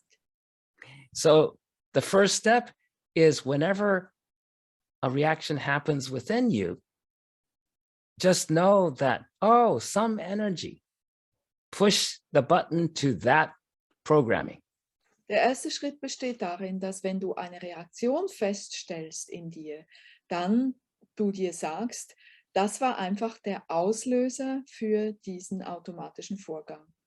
It's just like you're on your computer and somebody accidentally pushes a button and a different app comes up on your computer. Genauso wie wenn du an deinem Computer sitzt und jemand anders drückt aus Versehen auf irgendeinen Knopf und dann kommt da eine andere App auf deinen Bildschirm. If you try to go after the person who accidentally touched it, you're not going to change anything. Wenn du dann versuchst, diesen Menschen zu kriegen, der da zufällig auf diesen Knopf gedrückt hat, dann wirst du gar nichts ausrichten. But if you become neutral to the mechanical reaction that the computer is having, you just push a different button and you're back to what you want to do. Wenn du aber neutral bist in Bezug auf diese automatische Reaktion des Computers, dann wirst du handlungsfähig. Du kannst dann dafür sorgen, dass wieder dein Programm auf dem Bildschirm erscheint. Okay, so give yourselves a deep breath. Gib dir einen tiefen Atemzug. Imagine another rose out in front of you. Stell ein weiteres Rosenbild vor dich hin. Let go of any kind of energies, thoughts, feelings that's popping up. Lass alle Energien, Gedanken und Gefühle los, die da hochkommen. And imagine the rose exploding with all that in it. Und stell dir vor, wie diese Rose platzt, nachdem alles drin ist. Just let it all go. Lass es alles los. Give yourselves a deep breath and be aware in the center of your head. Gib dir einen tiefen Atemzug, sei mit deinem Bewusstsein mitten in deinem Kopf. And just imagine a giant gold sun of life force energy above your head. Stell dir eine riesige goldene Sonne über deinem Kopf vor, voller Lebensenergie. As big as at least as big as your room. Mindestens so groß wie dein ganzes Zimmer. And just imagine that golden sun of life force energy coming into your crown chakra and filling up your entire body from head to toes. Stell dir vor, wie diese goldene Lebenskraftenergie über das Kronenchakra hereinkommt und deinen ganzen Raum ausfüllt, vom Scheitel bis zur Sohle. Imagine every chakra and every cell of your body, every space within you filling up with new life force energy. Stell dir vor, wie sich jedes Chakra, jede Körperzelle, jeder Raum in dir ganz und gar anfüllt mit dieser neuen Lebensenergie. Imagine yourself celebrating Stell dir life. vor, wie du das Leben feierst. And then just stretch Dann and gently bend on over beugst dich sanft vornüber and let go of any excess energies out of your head and shoulders and neck and everything. lässt alle überschüssige Energie los aus Schultern, Nacken, Kopf. All right. And as you come back up, open your eyes. Dann richtest du dich wieder auf, öffnest deine Augen. Yay. Okay. We're already at break. Schon ist Zeit für die Pause. Okay. Yes, this is a Swiss class. Everybody's on time. Ein Schweizer Kurs, es sind alle pünktlich. Okay. Wolfgang, did you need to say something or shall we start? Yes, we can start. Okay, great. Welcome back. Willkommen All right. zurück. Oh, Zook is back. Yeah, but it's a bad German actually. I haven't found a good sentence for that. We don't say welcome back. So Oh, you don't? Zurück What do you means say? back, weil Go, es, go away? Get yeah, that lost? too, but not in this. Oh, good. Eine gute Übersetzung für Welcome back. Man sagt Willkommen zurück, aber das ist kein Deutsch eigentlich.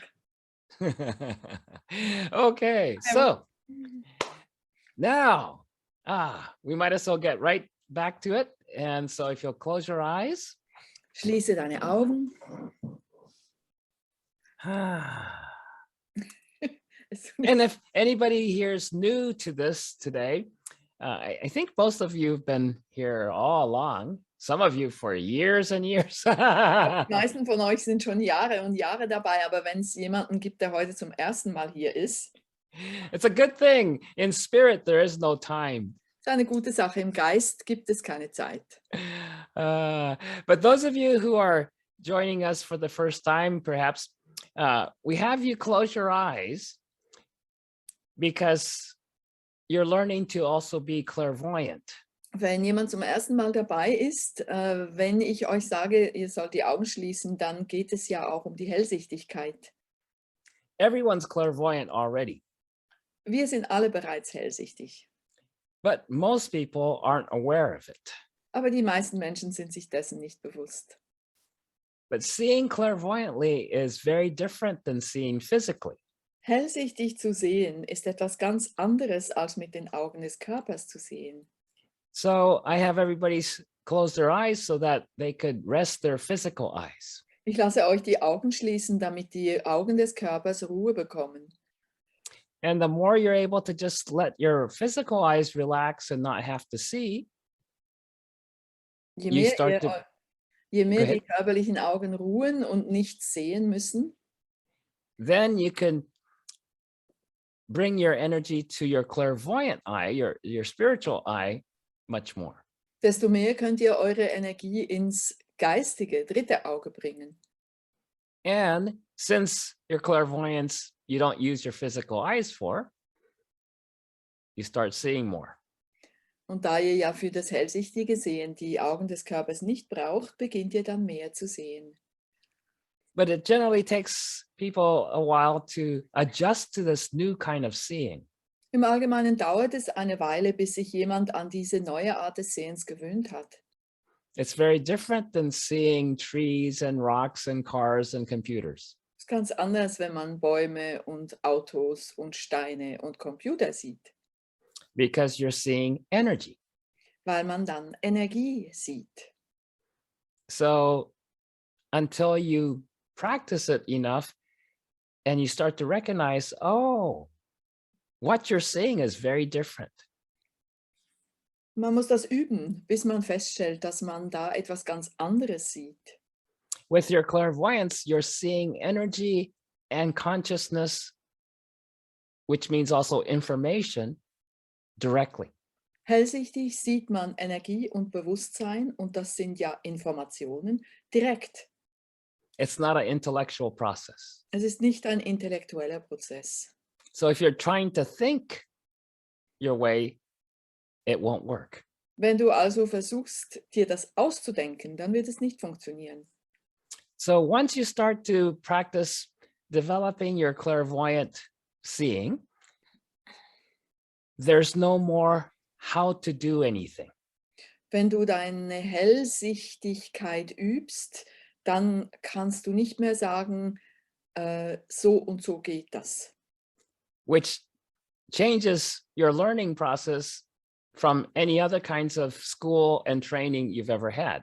Und so ist das ein ganz anderer Lernprozess als der in den Schulen und Ausbildungen, die ihr vielleicht absolviert habt. So in the beginning, some of you might try to think in terms of, how do you do that? How do you do that? Am Anfang denkt ihr vielleicht, wie geht das? Wie macht man das? You have to let those kinds of thoughts go. Diese Gedanken muss man loslassen. Because even those thoughts are just reactions. Denn auch diese Gedanken sind nichts anderes als Reaktionen. And as long as you stay in any kind of reaction, it will be very difficult for you to experience spirit. Und solange man bei den Reaktionen bleibt, ist es sehr schwierig, das Geistige zu erleben.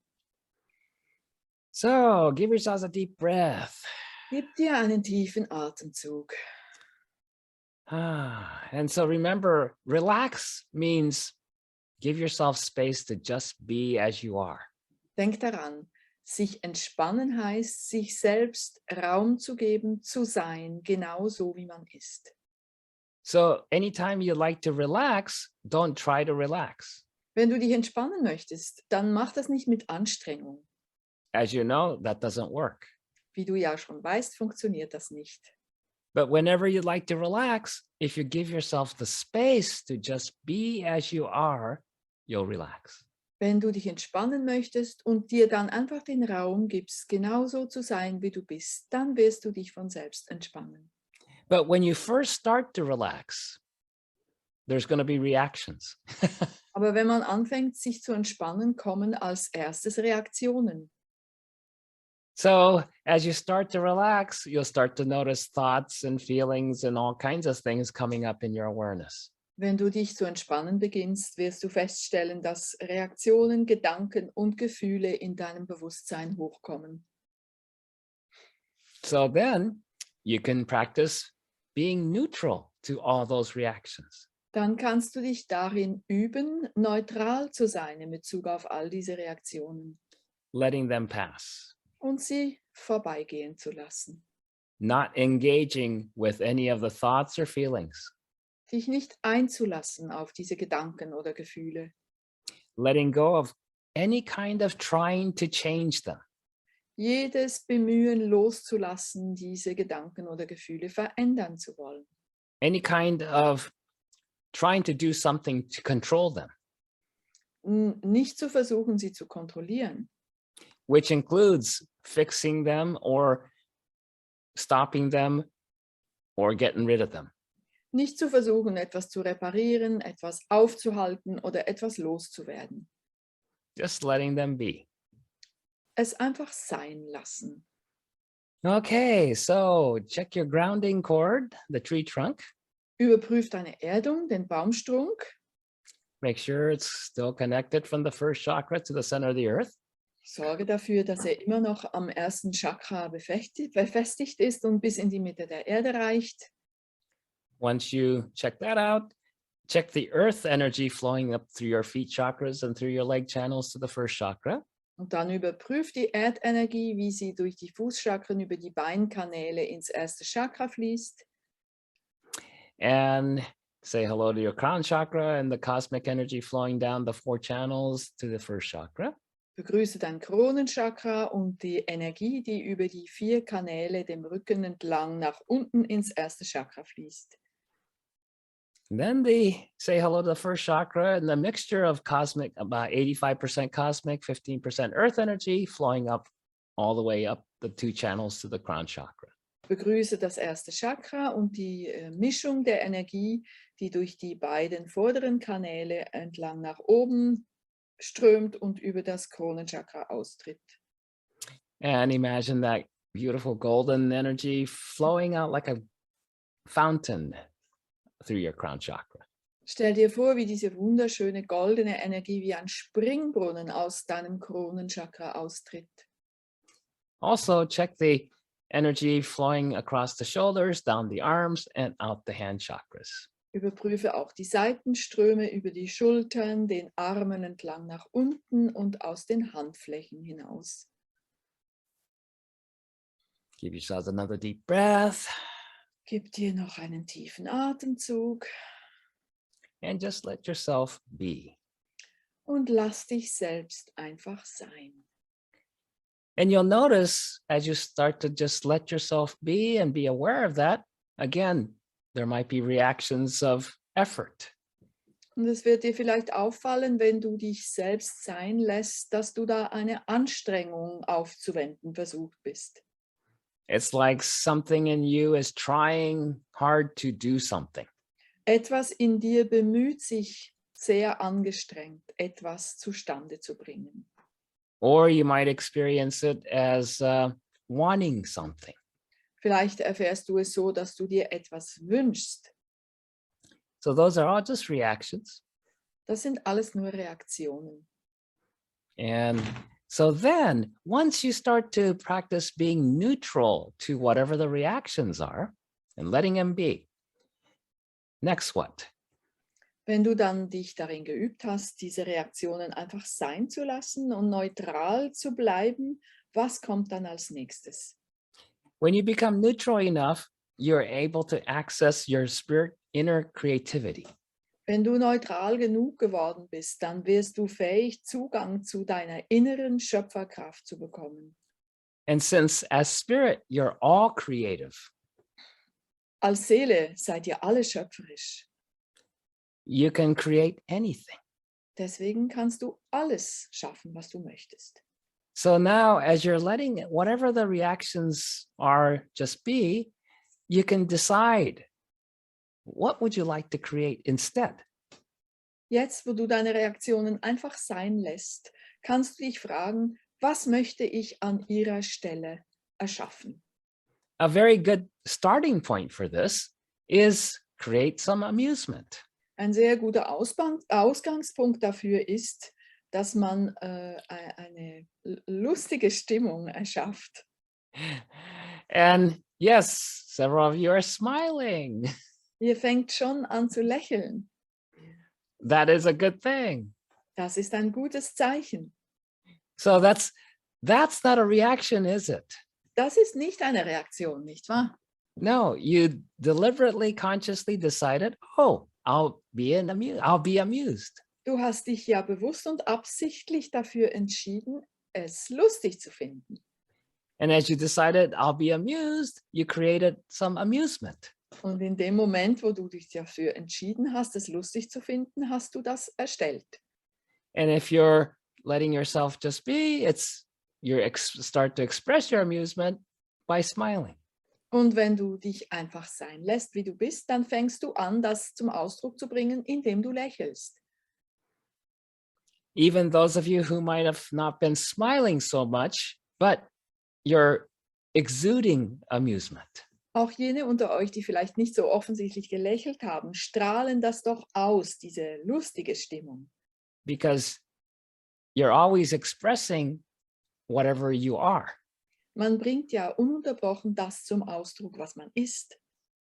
So even if you're not laughing out loud, if you truly are amused, you can see it, or I can see it. Selbst wenn du nicht laut lachst, wenn du wirklich es lustig findest, dann kann ich das trotzdem sehen. You look brighter. Du siehst dann heller aus. Your vibration gets lighter. Deine Schwingung wird leichter. But whenever you're being very serious, it's very heavy. Und wenn du dann aber ganz ernst wirst, dann wird es alles sehr schwer. And you don't look as bright. Und dann siehst du nicht mehr so hell aus. And if you're very serious, other sensitive people can come around you and they become serious. Und wenn du sehr ernst bist, dann können andere sensible Menschen in deine Nähe kommen und werden dann auch ganz ernst. But when you're in amusement, people who come around you have an opportunity to match you and become amused themselves. Wenn du es aber lustig findest, dann können die Menschen, die in deine Nähe kommen, haben dann die Möglichkeit, sich dir anzupassen und es auch lustig zu finden. And you probably experience this many, many times when you're around certain people. It's lighter and it's easier to be yourself. Wahrscheinlich hast du schon sehr oft erlebt, dass es Menschen gibt, in deren Gegenwart es sich leichter anfühlt, sich selbst zu sein. Because what they're creating is a lot lighter energy. Weil diese Menschen viel hellere Energie erschaffen. And the lighter the energy is, the easier it is for you to just be the spirit that you are. Und je heller, leichter die Energie ist, desto leichter fällt es dir, einfach die Seele zu sein, die du bist. Whereas when you're around somebody who's angry or very, very serious and grouchy, Wenn du aber mit jemandem zusammen bist, der sehr ernsthaft ist oder mürrisch oder müde, dann wird es mühsam. then there's not any permission, there's no validation for you to be the spirit that you are. Dann hast du nicht die Freiheit, die Wertschätzung zu sein, wer du bist. And since you are 100% spirit, if there's no space to be spirit around the person, it's not very happy. Und da du ja 100%ig Seele bist, wenn es dann in der Gegenwart eines Menschen keinen Raum gibt, Seele zu sein, dann ist das kein glückliches Gefühl. So the vibration energy of amusement is the lowest vibration where you can start to be a little bit more spirit.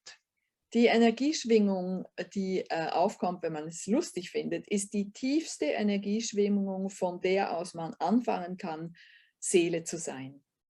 So essentially, happiness is your starting point. Glücklich zu sein ist der Anfang. Here in this world, unless you're at least somewhat happy, you can't be yourself. Auf dieser Welt ist es so, wenn man nicht mindestens ein bisschen glücklich ist, kann man nicht sich selbst sein. So when you're being anything less than at least amusement or slight happiness, you can't be yourself. Wenn du dich dann nicht lustig oder ein bisschen wenigstens glücklich fühlst, dann hast du keinen Raum, dich selbst zu sein. And if you can't be yourself as the creative spirit that you are, you can't create anything new. Und wenn du nicht dich selbst sein kannst, das heißt schöpferische Seele sein kannst, dann kannst du auch nichts Neues erschaffen. You stay basically a hostage to your reactions. Du bleibst dann sozusagen in Geiselhaft deiner Reaktionen. Because a reaction is never new. Denn eine Reaktion ist ja nie etwas Neues.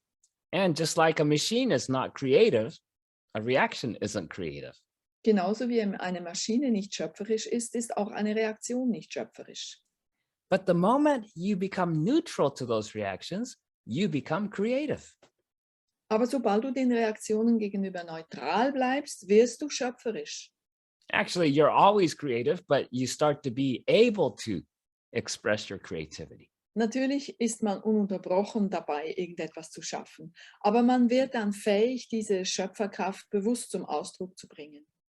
So making a new choice in your life or about anything is an act of creativity.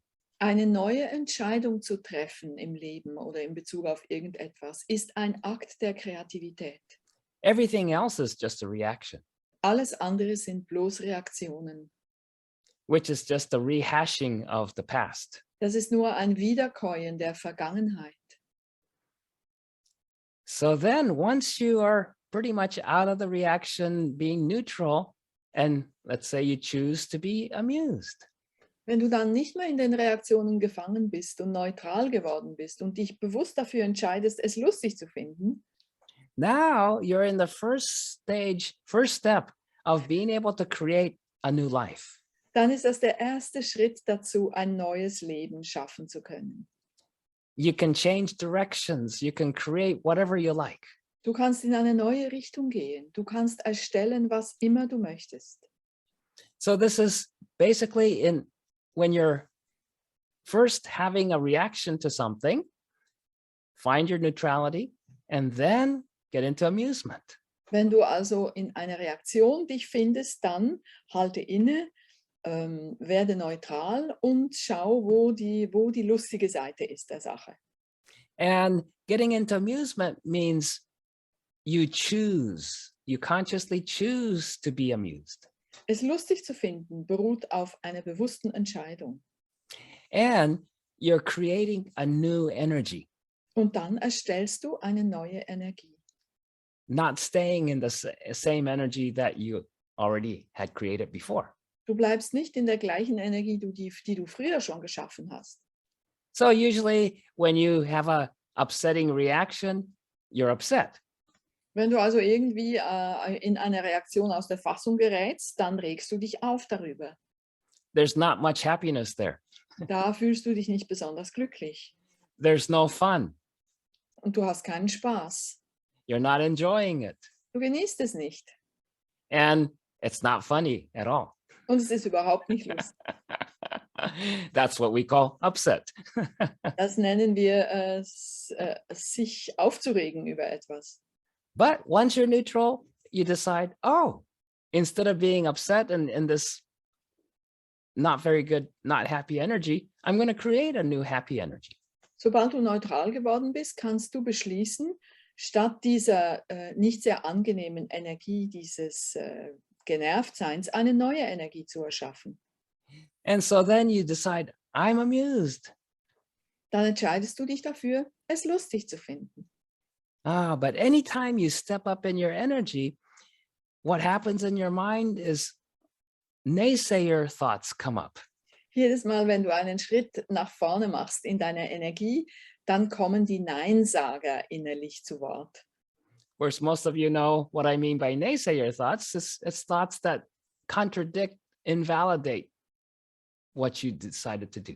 Neinsager-Gedanken sind solche Gedanken, die das, wofür du dich jetzt entschieden hast, abwerten und es versuchen, aus der Welt zu schaffen. So when you decide, okay, I'm amused, a naysayer thought might come up saying, no, you're not. Da hast du dich also entschlossen, es lustig zu finden und dann kommt so ein Neinsager-Gedanke und sagt, du findest es ja gar nicht lustig. And if you don't get invalidated right away and you go, no, I'm just amused, then the naysayer thought might go, how can you possibly be amused when this person got hurt, this person is suffering?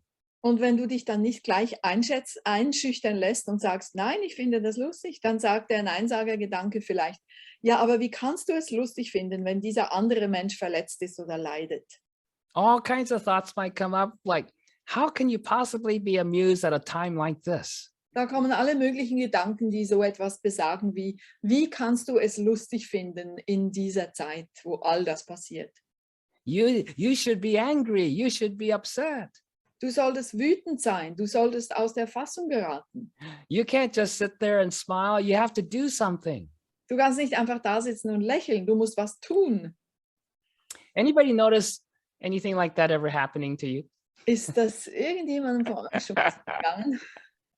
Yeah, and how often did you believe it? Und wie oft habt ihr das geglaubt?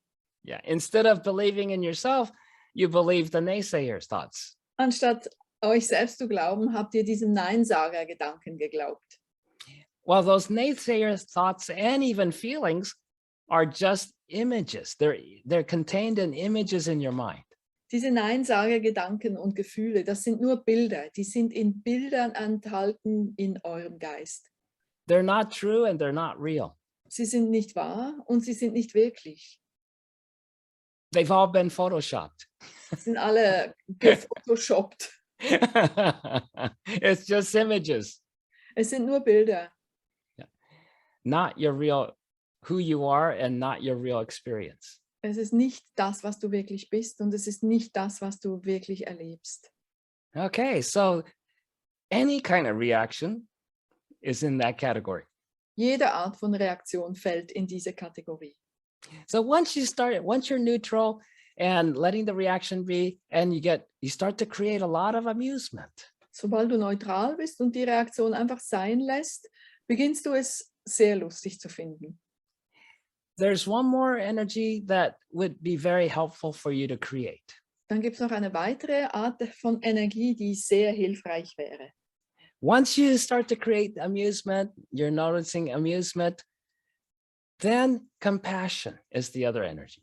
Wenn du es lustig findest, dann ist diese weitere Energie Mitgefühl. Compassion comes from, again, you letting yourself totally be the spirit that you are. Mitgefühl stellt sich dann ein, wenn du dich selbst uneingeschränkt die Seele sein lässt, die du bist. What kind of energy would compassion be?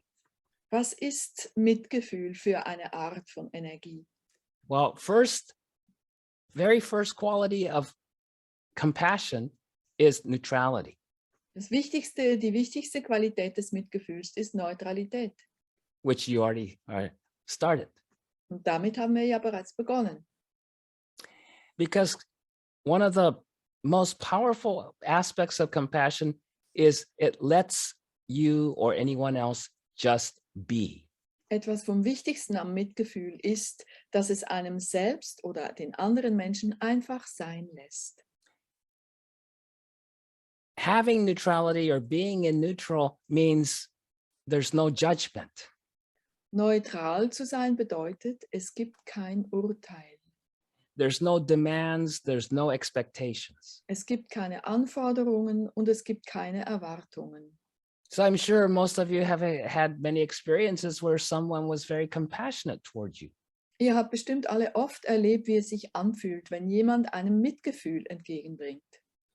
You are experiencing hurt or injury or illness or some kind of loss, and that person just sits with you and says, it's okay, you can just go through this.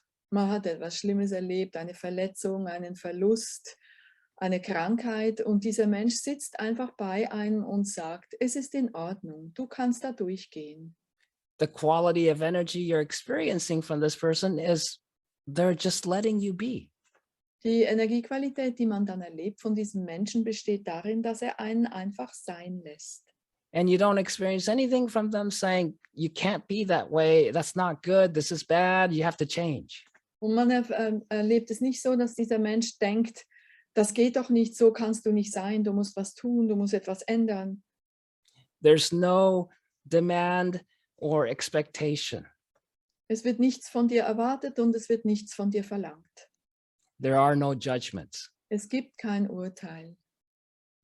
You feel welcomed being however you are, wherever you are, whatever is going on. Du fühlst dich willkommen, egal wie es dir gerade geht, wie du dich gerade fühlst, was gerade los ist. It's a little bit at least of the experience of unconditional love. Es ist ein bisschen die Erfahrung der bedingungslosen Liebe. This person's love for you is not based on a condition that you have to meet.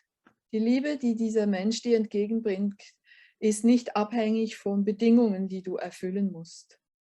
No matter where you are, what you're going through, it's steady. Egal wo du stehst, egal was du durchmachst, sie bleibt beständig. Their love or kindness, givingness doesn't go up and down because of where you're at. Die Liebe, die Güte dieses Menschen oder was er dir gibt, das wächst und steht und fällt nicht mit dem, wo du gerade stehst. So, where does compassion start in you? Wo beginnt das Mitgefühl in dir?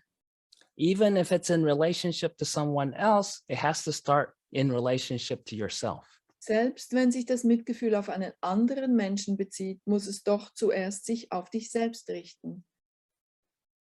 So, to have compassion in relationship to whatever's going on in your life, you have to be compassionate towards yourself. Damit du Mitgefühl entwickeln kannst in Bezug auf das, was sich in deinem Leben ereignet, musst du dir selbst zuerst Mitgefühl entgegenbringen. So the minute you decide to be compassionate towards yourself, again, naysayers will come up. In dem Moment, wo du beschlossen hast, dir selbst gegenüber mitfühlend zu sein, werden wieder Neinsager-Gedanken hochkommen. And those naysayers will try to invalidate you being compassionate, loving yourself. Die Neinsager werden versuchen, das abzuwerten, dass du dir selbst gegenüber liebevoll und mitfühlend bist. And you can tell those reactions of the naysayers are just very conditional. Und du siehst sofort, dass die Gedanken dieser Neinsager sehr bedingt sind. How can you love yourself? You just messed up. Wie kannst du dich selbst lieben, wo du doch gerade so ein Durcheinander angerichtet hast? How can you possibly even like yourself right now? What a stupid mistake you made. Wie kannst du dich selbst auch nur mögen, wo du doch gerade so einen dummen Fehler gemacht hast? Just look at yourself. You should be ashamed. Schau dich an, du solltest dich schämen. See, now you see why being in amusement first is really important. Jetzt kannst du erkennen, warum es so wichtig ist, vorher schon es lustig zu finden. Because when you decide to be compassionate toward yourself, all these kinds of naysayer thoughts come up. Denn sobald du beschlossen hast, dir selbst gegenüber Mitgefühl an den Tag zu legen, kommen all diese Neinsager-Gedanken hoch. But being neutral and in amusement to them, you can just let those thoughts be and go, they're just naysayer thoughts, no big deal. Aber wenn du neutral bleibst ihnen gegenüber, dann kannst du dir einfach sagen, ja, das sind jetzt einfach Neinsager-Gedanken. Das ist ja nicht so schlimm. You don't have to listen to them. Du brauchst nicht auf sie zu hören. Just make sure you don't resist them. Schau einfach, dass du ihnen keinen Widerstand entgegensetzt. The only time you'll resist the naysayer thoughts is when you think it's real, it's true. Denn man wird Neinsagegedanken nur widerstehen, wenn man sie für wahr hält. When you give yourself the total certainty, none of that's true. Wenn du dir selbst die uneingeschränkte Gewissheit gibst, dass das alles nicht wahr ist, Then you won't have any trouble with naysayer thoughts. dann wirst du mit solchen Gedanken keine Probleme haben. You'll move forward Du wirst weitergehen and you'll be compassionate toward yourself. und du wirst dir selbst gegenüber mitfühlend sein. And then when you're being compassionate, fully compassionate to yourself, you can be compassionate to anybody for any reason. Und wenn du dann ganz und gar mitfühlend dir selbst gegenüber geworden bist, dann kannst du auch jedem anderen Menschen in jeder erdenklichen Situation Mitgefühl entgegenbringen. And even in compassion, when you're in amusement as well, it lifts you up. Und wenn du im Mitgefühl bist und du findest es gleichzeitig lustig, dann ist das sehr erhebend. Because amusement comes from you not believing in all that seriousness. Denn lustig finden kann man etwas nur, wenn man nicht daran glaubt, dass es so furchtbar ernst ist. And it ultimately comes down to not believing in survival, the need for survival. Und schlussendlich kommt es darauf heraus, dass wir nicht mehr an das Bedürfnis zu überleben glauben. Not believing in the need for survival means you know your spirit. Wenn wir nicht mehr daran glauben, dass wir überleben müssen, dann heißt das, dass wir erkannt haben, dass wir Seele sind. Survival is about the body. Beim Überleben geht es um den Körper. When you, the owner of your body, is not in survival and doesn't believe in you have to survive, then and only then can you help the body survive. Wenn du als Eigentümer dieses Körpers nicht daran glaubst, dass der Körper unbedingt überleben muss, kannst du erst dann anfangen, ihm dabei zu helfen, zu überleben. And even helping the body survive isn't a matter of survival for you. Und selbst wenn du dem Körper dabei hilfst zu überleben, geht es dabei nicht um dein Überleben. Because you're going to be taking care of your body in the best way possible. Of course, it's going to survive as long as its time is not up. Wenn du dich optimal um deinen Körper kümmerst, wird er natürlich so lange leben, wie es seine Zeit vorgibt. So you wouldn't be worried about the body's survival. So brauchst du dir keine Gedanken zu machen über das körperliche Überleben. You just have to think about, be aware of taking care of the body. Du musst dir einfach im Klaren darüber sein, wie du dich um deinen Körper kümmern möchtest. Then the body's going to last the longest possible and continue to function at the best. Dann wird der Körper so lange wie möglich leben und so gut wie möglich funktionieren. Where's the worry for survival? Wo ist da noch eine Angst zum Überleben? And any kind of worry doesn't help anything. Keine Form von Angst ist irgendwie hilfreich. So survival is of the ego. Beim Überleben geht es um das Ego. And what the ego is, it's basically nothing trying to be something. Und das Ego ist nichts anderes als ein Nichts, das versucht, etwas zu sein. That's why it's kind of difficult to talk about and deal with. Deswegen ist es so schwer, darüber zu sprechen und damit umzugehen. Because the tendency for everyone is the minute you start to think about ego, it confirms its existence. Denn wir haben alle die Tendenz zu denken, wenn ich über ein Ego nachdenken kann, dann muss es ein solches auch geben. And your ego will use any excuse, any reason to exist. Und das Ego wird jede Entschuldigung und jeden Grund eifrig ergreifen, damit es geben kann. So whenever you think of ego or hear somebody talk about ego, don't make it real. Wenn du von Ego hörst oder an Ego denkst, dann sorge dafür, dass du es nicht wirklich werden lässt. It's an illusion. Es We're ist talking eine about. Illusion, von der wir hier reden. Yeah. So talking about it don't make it more real. Und wenn man darüber spricht, darf man es dadurch nicht wirklich machen, real machen.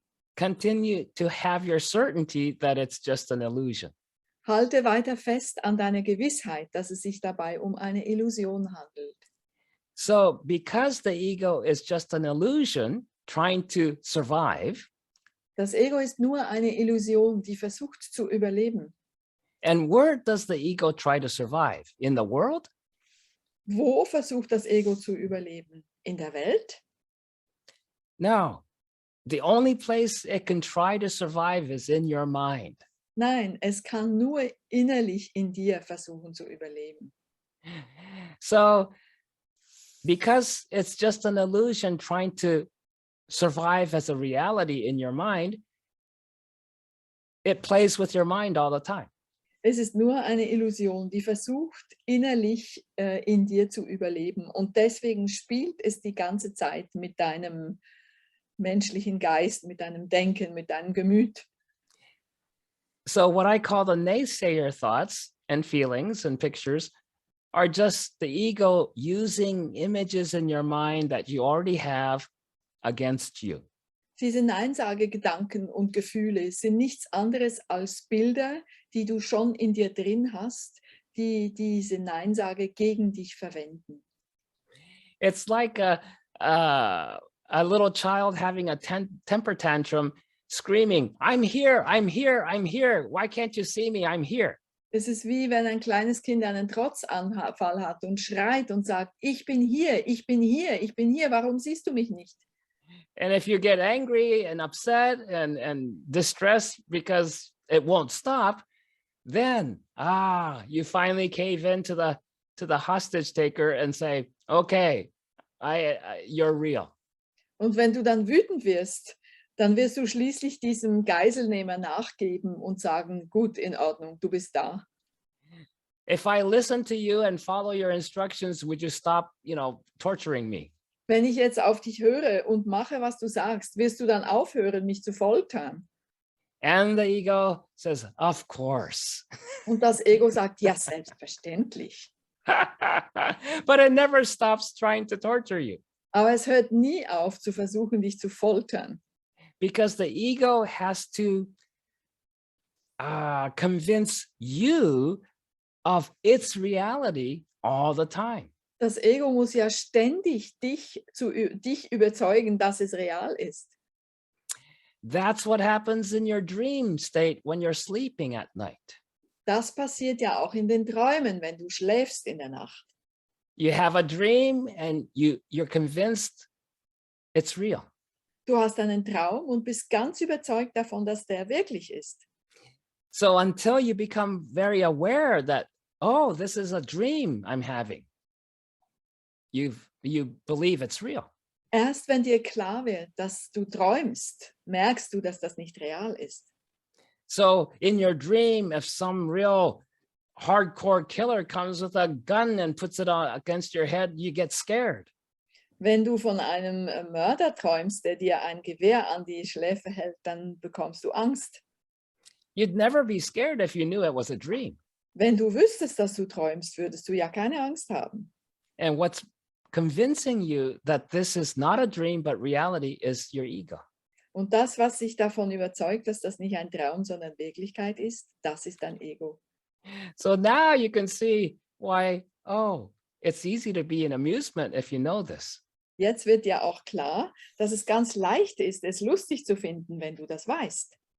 Because it's a way of reminding yourself, oh yes, this is the ego making the reaction real. So kannst du immer dran denken, ach so, natürlich, es ist das Ego, das diese Reaktion real erscheinen lässt. Only when the ego convinces me the reaction is real do I feel like I have to do something about it. Erst wenn das Ego mich überzeugen konnte, dass diese Reaktion real ist, habe ich das Gefühl, etwas tun zu müssen. If I'm aware it's just a dream, it's just an illusion, it's just pictures, oh, I can laugh about it.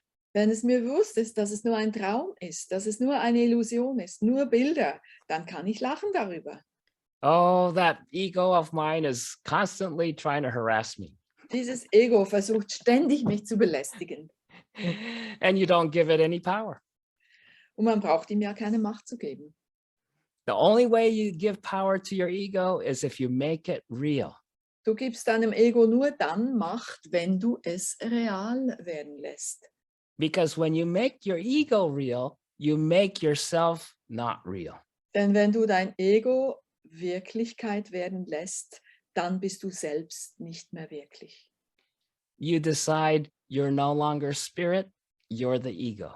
Du hast dann beschlossen, nicht mehr Seele zu sein, sondern Ego. And this is why the great majority of humanity lives day by day as their ego rather than who they are as spirit. Deswegen leben die meisten Menschen auf der Welt täglich als Ego und nicht als die Seele, die sie wirklich sind.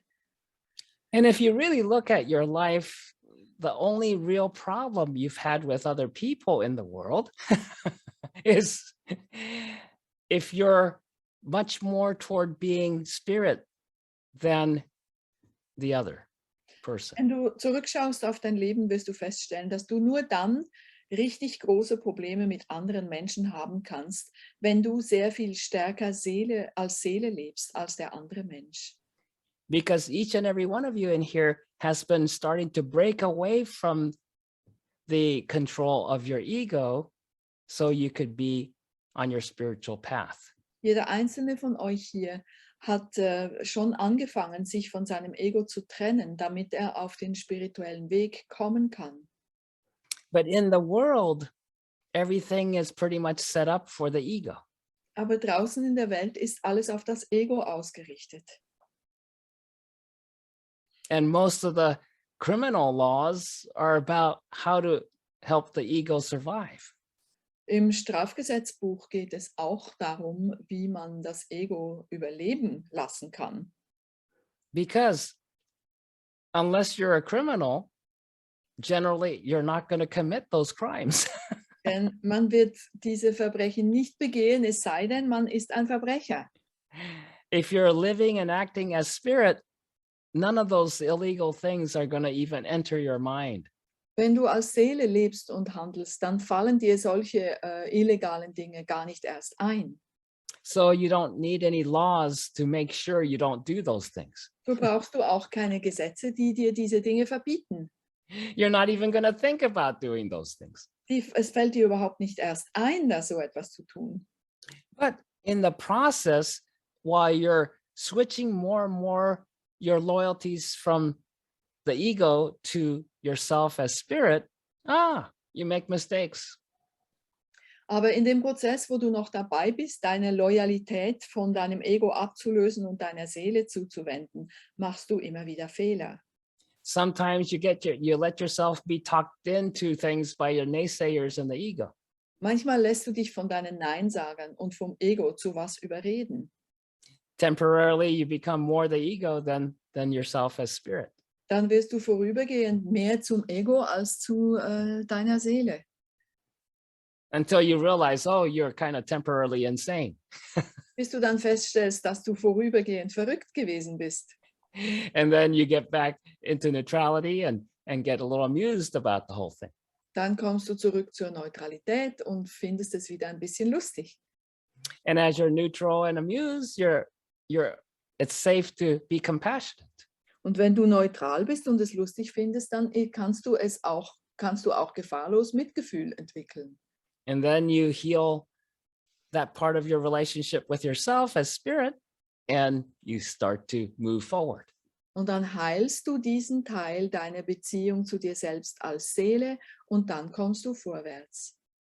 So this is why one of the things on your spiritual path you can't afford to do is try to fix the world.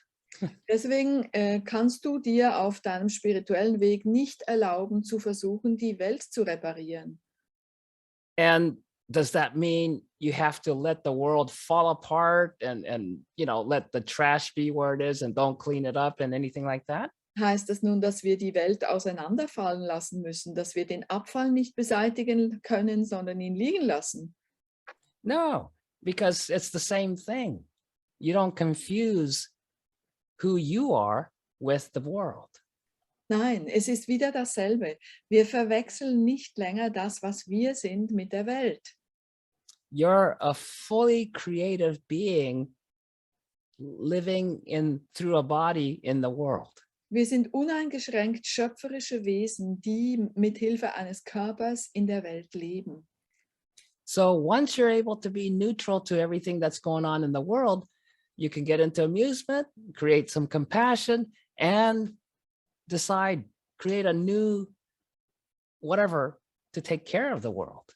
Wenn du neutral bist der Welt gegenüber, dann kannst du es lustig finden, dann kannst du Mitgefühl in dir erzeugen und dann kannst du auch beschließen, etwas zu tun, um der Welt zu helfen.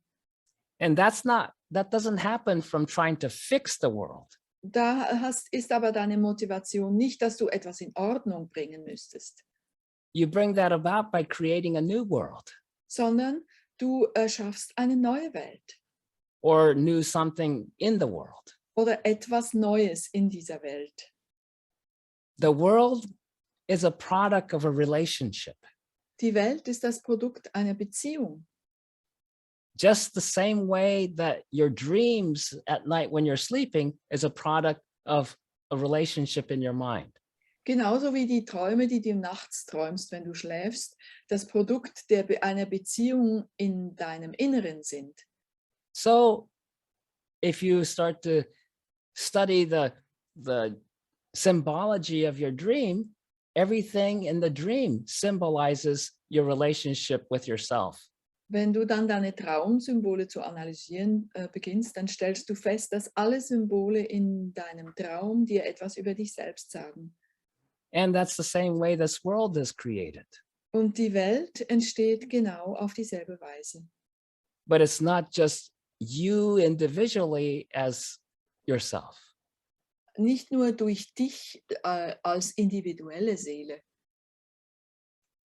It's you as spirit in relationship to yourself as a whole. Sondern du als Seele in Bezug auf dich selbst als Ganzes. Which means everyone is the same spirit. Das bedeutet, wir sind alle ein und derselbe Geist. But at this time in the world of, 8 billion people, most of the 8 billion people don't realize all the 8 billion people is the same spirit manifesting, expressing itself in 8 billion different bodies. Aber so wie es gerade ist auf der Welt, gibt es hier 8 Milliarden Menschen, von denen die meisten Menschen nicht realisieren, dass sie alle Ausdrucksformen des einen Geistes sind, der sich über die 8 Milliarden Körper zum Ausdruck bringt. And so then, not knowing that the person they hate with a vengeance is themselves, they declare war. So ist es auch verständlich, dass sie nicht merken, dass die Person, die sie so sehr hassen und der sie den Krieg erklären, sie selbst sind. Most people don't realize that if they go against another person, they're going against themselves. Die meisten Menschen wissen nicht, dass wenn sie sich gegen einen anderen Menschen richten, sich gegen sich selbst richten. That's where the instruction originally comes from. First, do no harm. Das ist auch der Ursprung des Satzes. Als wichtigstes darf man keinen Schaden anrichten. Because at that time, whoever came up with that originally knew most of humanity was not ready to hear, oh, what you do to somebody else, you're doing it to yourself. Dieser Satz wurde zu einer Zeit ausgesprochen, wo es klar war, dass die meisten Menschen nicht wissen, dass das, was sie einem anderen Menschen antun, sie sich selbst antun. Yeah. And so 2,000 years ago, a certain being incarnates here and tells everybody, oh, love everyone else as yourself. So hat sich vor 2000 Jahren ein bestimmtes Wesen hier inkarniert und hat zu den Menschen gesagt, liebe deinen Nächsten wie dich selbst. Well, even at that time, what did that get him? Oh, he got nailed onto a cross. Und was hat er dafür bekommen? Er wurde ans Kreuz geschlagen. Yes. Notice, oh, some of you got very serious. Habt ihr gemerkt, einige von euch sind sehr ernst geworden. Many of you were there when that happened. Viele von euch waren dabei, als das passiert ist. Yes. And so you have to get into a little amusement. So müsst ihr es lustig finden können. If you got stuck during that time on that event, that experience, how many times have you been recycling the same emotional and mental reaction over the course of lifetimes ever since then? Wenn ihr damals an dieser Erfahrung festgefahren seid, wie oft habt ihr dann seither in verschiedenen Leben dieselbe emotionale Erfahrung wieder erschaffen? And in fact, the being that was incarnated in the body that got nailed to the cross, part of the reason he knew he was going to do that.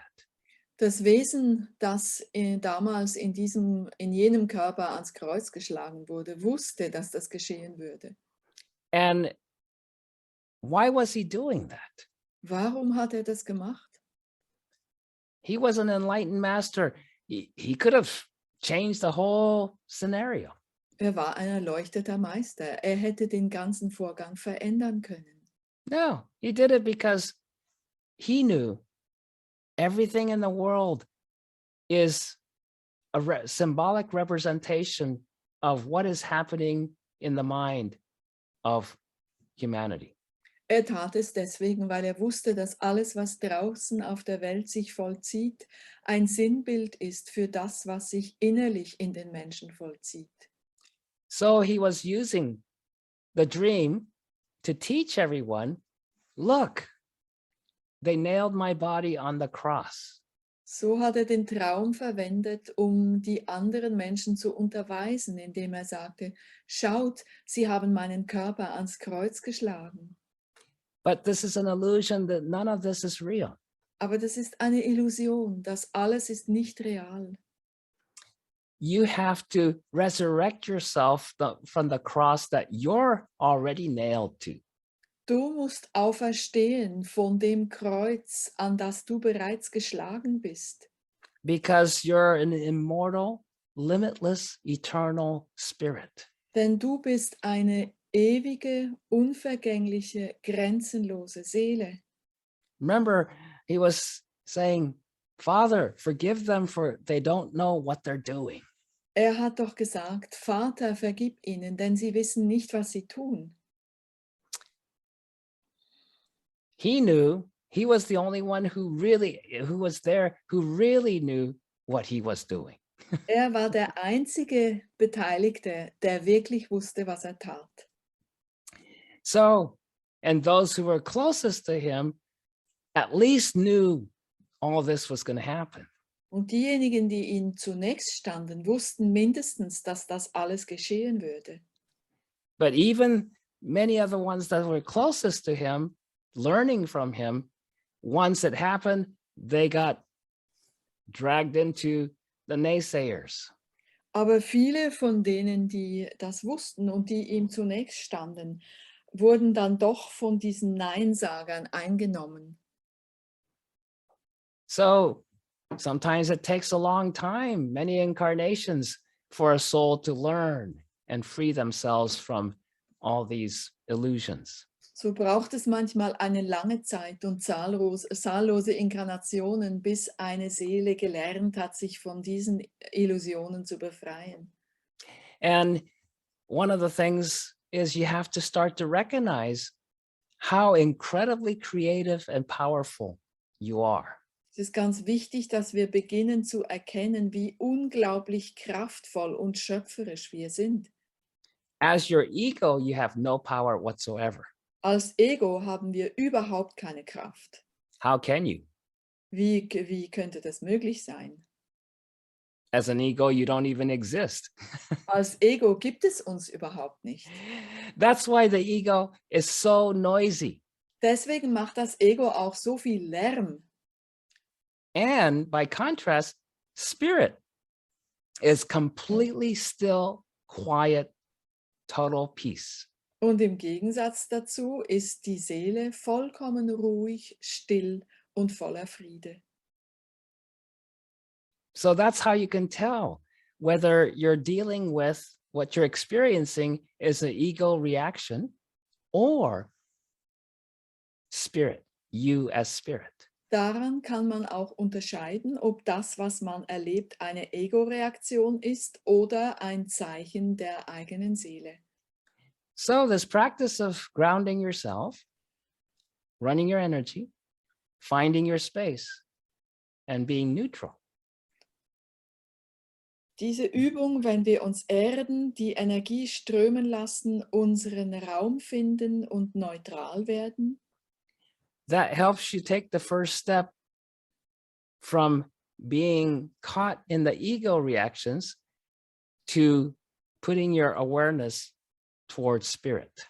das ist der erste Schritt darin, sich von Ego-Reaktionen zu lösen und sich der Seele zuzuwenden.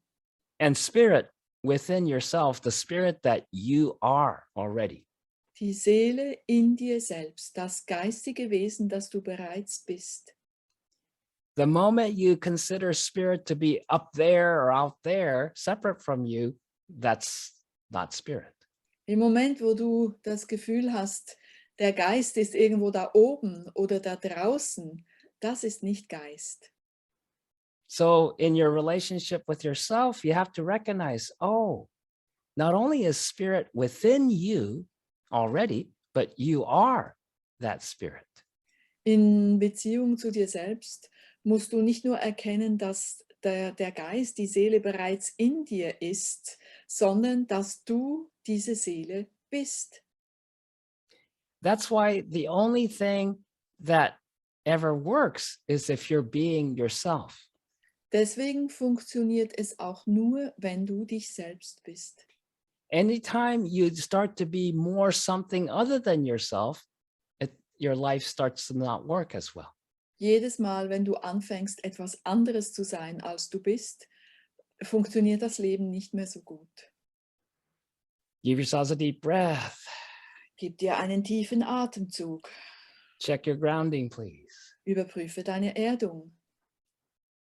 And part of these classes are great because you get to practice these tools and practices all throughout most of the class, so that when in your everyday life, as you're working, driving, eating, doing all the things you need to do, you can apply what you learn in your practices. Diese Abende, Schulungsabende sind wunderbar, weil wir fast den ganzen Abend in dieser Übung drin sind. Und wenn wir dann im Alltag sind, egal was wir tun, wir fahren Auto, wir essen, wir gehen unserer Arbeit nach, dann können wir das umsetzen, was wir bei den Übungen gelernt haben. So the learning process in anything spiritual and anything psychic is by doing and practicing it. Der Lernprozess in allem Feinstofflichen, Geistigen besteht darin, dass wir das anwenden, was wir in den Übungen gelernt haben. You don't learn anything thinking about it. Man lernt nichts, wenn man nur darüber nachdenkt. And it doesn't matter how much note taking you do or anything like that, it doesn't count. Egal wie viele Notizen du machst, das zählt nicht. The only part that really counts is when you're practicing it. Das Einzige, was wirklich zählt, ist, wenn du es tust. And practicing it means you're actually doing it. Then, when you have enough practice, you take it out into the world in your everyday life and you apply your practices. Und wenn du es dann genug geübt hast, dann gehst du in deinem Alltag, in dein Leben hinaus und dann wendest du das an. You have to apply the practices all the time. Du musst das, was du in den Übungen gelernt hast, ununterbrochen zur Anwendung bringen. And when you start to apply it all the time, you'll start to find you're even applying it when you go to sleep at night. Und wenn du es ständig anwendest, wirst du feststellen, dass du es sogar dann tust, wenn du schläfst in der Nacht. And when you're not in your body anymore and you're out doing whatever you do on the astral, you notice, oh, I can ground. Wenn du nicht mehr im Körper bist und in der Astralwelt tust, was du dort tust, dann stellst du fest, dass du dich dort erden kannst, I could be in the center of my head. mitten in deinem Kopf sein kannst, I could run my energy. deine Energie strömen lassen kannst. I could even be neutral. Ich kann sogar neutral sein. And I'm in great amusement now. Ich finde das alles jetzt sehr lustig. And I could have compassion, both toward myself, towards others as well. Und ich kann Mitgefühl entwickeln mit mir selbst und mit anderen. At that point, pretty much you'll be able to handle anything. An diesem Punkt kannst du mit praktisch allem umgehen. Once you are able to practice these basic practices, there's very little of anyone or anything that can control you. Wenn du diese Übungen beherrschst, dann kann dich praktisch nichts und niemand mehr kontrollieren. Sure, sometimes they may still affect you in a way that you don't want to be affected, but they can't control you. Natürlich haben andere manchmal einen Einfluss auf dich, der dir nicht gefällt, aber sie können dich nicht mehr kontrollieren. Or if you get under the control of someone or something else for temporarily, you'll find your way out of it. Oder wenn du vorübergehend unter die Kontrolle eines anderen Menschen oder von Ereignissen gerätst, kannst du dich wieder davon befreien. And so the rest of it is practice. Alles andere ist Übung. Okay, so let's practice some more. Wir wollen noch mehr üben. Check your grounding. Prüfe deine Erdung. And notice every time you take a look at your grounding, you're doing it right here, right now in the present. Und nimm wahr, wie du jedes Mal, wenn du deine Erdung betrachtest, das hier und jetzt in der Gegenwart tust. And you'll start to notice that whenever you practice anything in the total present moment, it's not like doing the same thing over and over and over. Und dann wirst du feststellen, dass wenn du etwas vollkommen in der Gegenwart tust, ist es nicht so, als ob du immer wieder dasselbe tätest.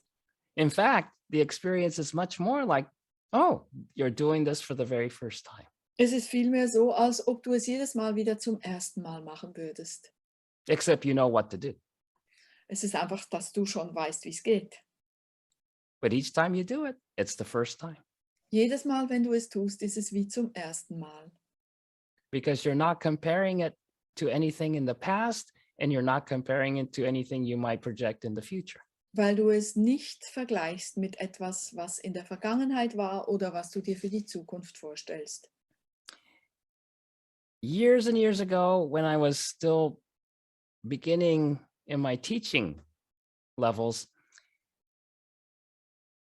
another spiritual teacher came to me and said, how can you talk to that person and answer the same question 100 times?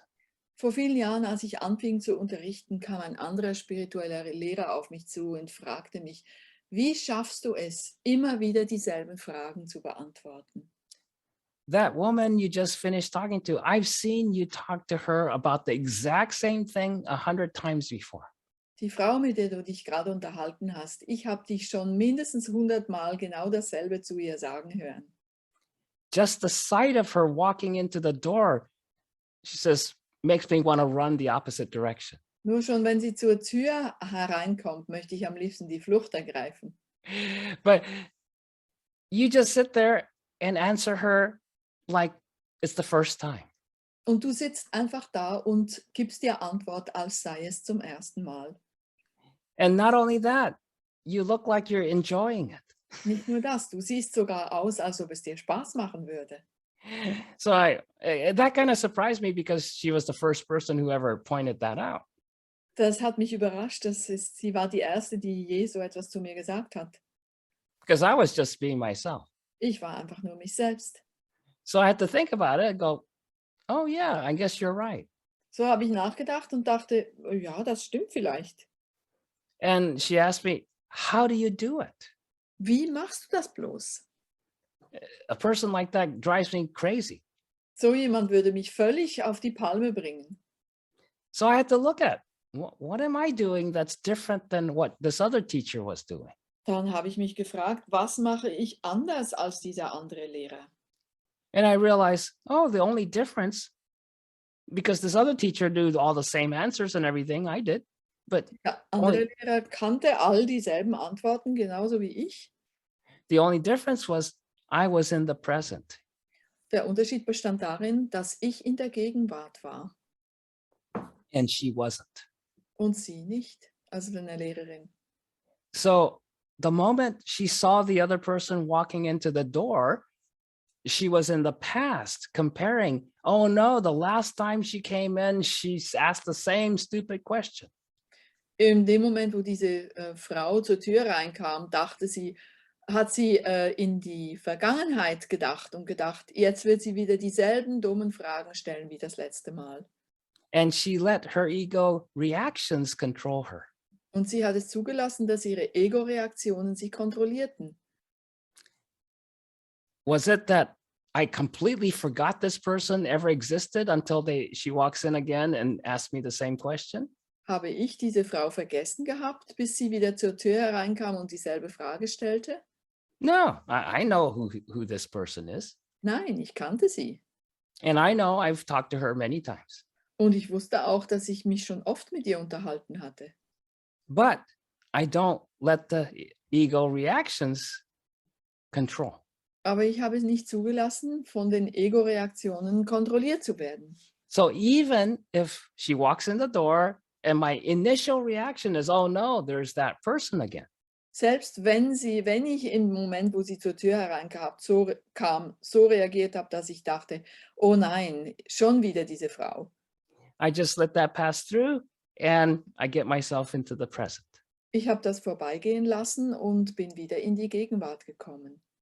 Now, over the years, what has that taught me? Was habe ich daraus gelernt im Laufe der Jahre? There's been so many miracles. Es gab so viele Wunder.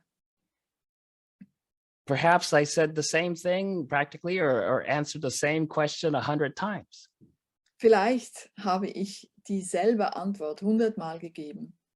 But you never know. On the 101st time, something happens. Man kann nie wissen. Beim 101. Mal passiert plötzlich etwas. So I just continue to practice being in the present. And then it's like there's no comparison with anything in the past or anything in the future. So übe ich mich weiterhin darin, in der Gegenwart zu sein. Und es gibt keinen Vergleich mit etwas, was schon vergangen ist oder mit etwas, was noch kommt. And each time I answer it, it's in the present, so it's not the same answer. Jedes Mal, wenn ich die Antwort gebe, ist sie in der Gegenwart. Und so, deswegen ist es nicht dieselbe Antwort. And when I do that, this time, maybe I say the same thing, but it's in just the right energy where that person can actually hear it. Vielleicht sage ich diesmal wieder dasselbe, aber genau in der Energie, wo es diese Person endlich hören kann. And I've experienced that over time, that's always been the case. Und ich habe das erlebt, dass das immer so gewesen ist. Some people, bam, the very first time you ever address something, they have it completely. Es gibt Menschen, die verstehen etwas voll und ganz, wenn man es das erste Mal sagt. Other people, 100 times. And then on the 101st time, it happens. Andere hören es 100-mal und beim 101. Mal passiert es. Most people, it's maybe 50 times. Die meisten Leute sind irgendwo dazwischen, bei 50 Mal. And many of you have experienced that in relationship to me over the years where, wait a minute, he's been saying the same thing for years. I finally got it. Viele von euch haben das auch in eurer Beziehung zu mir erlebt, dass ihr euch plötzlich sagt, warte mal, das sagt er doch schon seit Jahren und jetzt habe ich es endlich verstanden. But until you really get it as a direct experience, intellectually, you think, oh, I heard this thing 100 times before. Aber erst, also so lange, bis man es wirklich versteht, denkt man immer intellektuell immer, ja, das habe ich schon 100-mal gehört. So it works both ways. Es geht also es wirkt in beide Richtungen. When the student gets into the present, they'll hear it. Wenn der Schüler in die Gegenwart kommt, dann wird er es hören. But as long as you're intellectualizing, you can't be in the present Aber solange du intellektualisierst, kannst du nicht in der Gegenwart sein, because you're thinking about it. weil du darüber nachdenkst. Then you won't learn it by direct experience. Und dann kannst du es nicht durch direktes Erleben lernen. And it's really, really hilarious because where I experience this happening with my students the most are with the most advanced group. Das ist wirklich lustig, weil dort, wo ich das am meisten erlebe mit meinen Schülern, ist in der fortgeschrittenen Gruppe. And many of them I'll see for years, they just shake their head like, oh yeah, I heard that before. Yep. I even know what you're going to say next. Die And they're not. meisten nicken jahrelang und sagen, ja, das habe ich schon 100-mal gehört und ich weiß auch, was du jetzt gleich sagen wirst. And it's just going right over their head. Aber eigentlich haben sie es nicht verstanden. And all of a sudden, sometime down the line, years later, I say something I taught them at the very beginning. Und irgendwann, vielleicht Jahre später, sage ich etwas, was ich ganz zu Anfang schon unterrichtet habe. And they have this incredible shock and experience of, oh my God, this is profound. Und sie sind unglaublich schockiert und sagen, das ist aber tiefsinnig. And invariably, I get an email of this person saying, I heard you say those words 1,000 times in the years I've known you. Dann kriege ich jeweils eine E-Mail, wo drin steht, ich habe dich das 1000-mal sagen hören in den Jahren, seit ich dich kenne. But last night when you said it in class, I actually heard it. Aber gestern Abend in dem Kurs habe ich es endlich gehört. And it's hilarious. Und das ist wirklich lustig. But it's when you hear something that a teacher is teaching, it's an experience. Wenn du wirklich hörst, was ein Lehrer lehrt, dann ist das Erfahrung, eine Erfahrung. It's not intellectual knowledge. Es ist nicht intellektuelles Wissen. I remember one person, a real beginner, total intellectual, had several PhDs. Ich erinnere mich an eine Person, ganz am Anfang, jemand, der war ein großer Intellektueller mit verschiedenen universitären Diplomen. I think over the course of 1 year, she came to 4 of my weekend seminars. Eine Frau, die ist im Laufe eines Jahres zu 4 Wochenendseminaren gekommen. And she always sat in the very, very back corner of the room where she sat behind somebody so I couldn't see her. Und sie saß immer ganz hinten in der letzten Reihe hinter jemandem, so dass ich sie nicht sehen konnte. Isn't that amusing? She's coming to a psychic teacher and hiding behind a physical body and imagining that I can't see her. Ist das nicht lustig? Sie kommt in einem Kurs zu einem hellsichtigen Lehrer und denkt, wenn sie sich hinter einem anderen Körper versteckt, kann ich sie nicht sehen.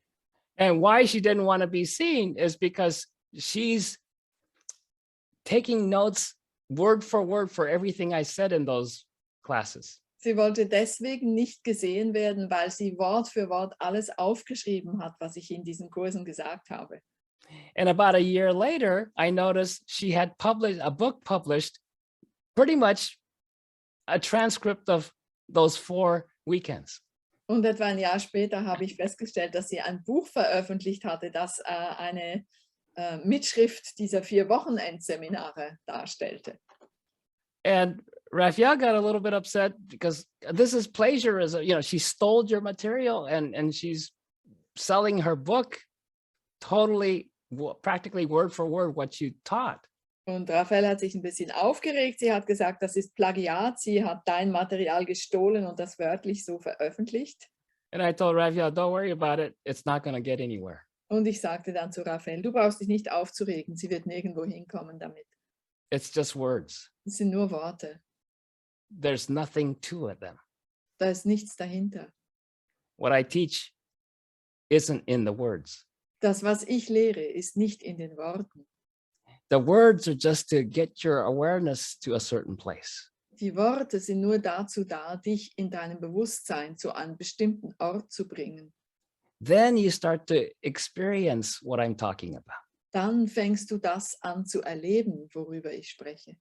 Or the purpose for which I'm talking about it. Oder der Sinn, den die Worte verfolgen.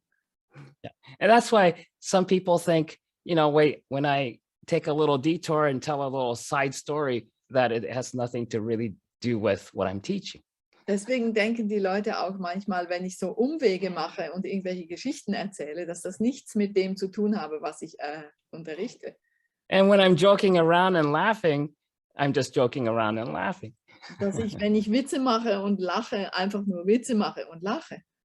But when you're laughing, that's when you're learning the most. Aber wenn ihr lacht, lernt ihr am allermeisten. Even if you don't hear a word I said during the time you were laughing because you were laughing too loud.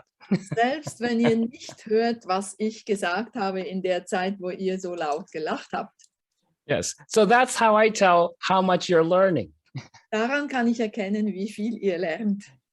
It doesn't mean you have to, you know, be laughing all the time. Das heißt nicht, dass ihr ununterbrochen lachen müsst.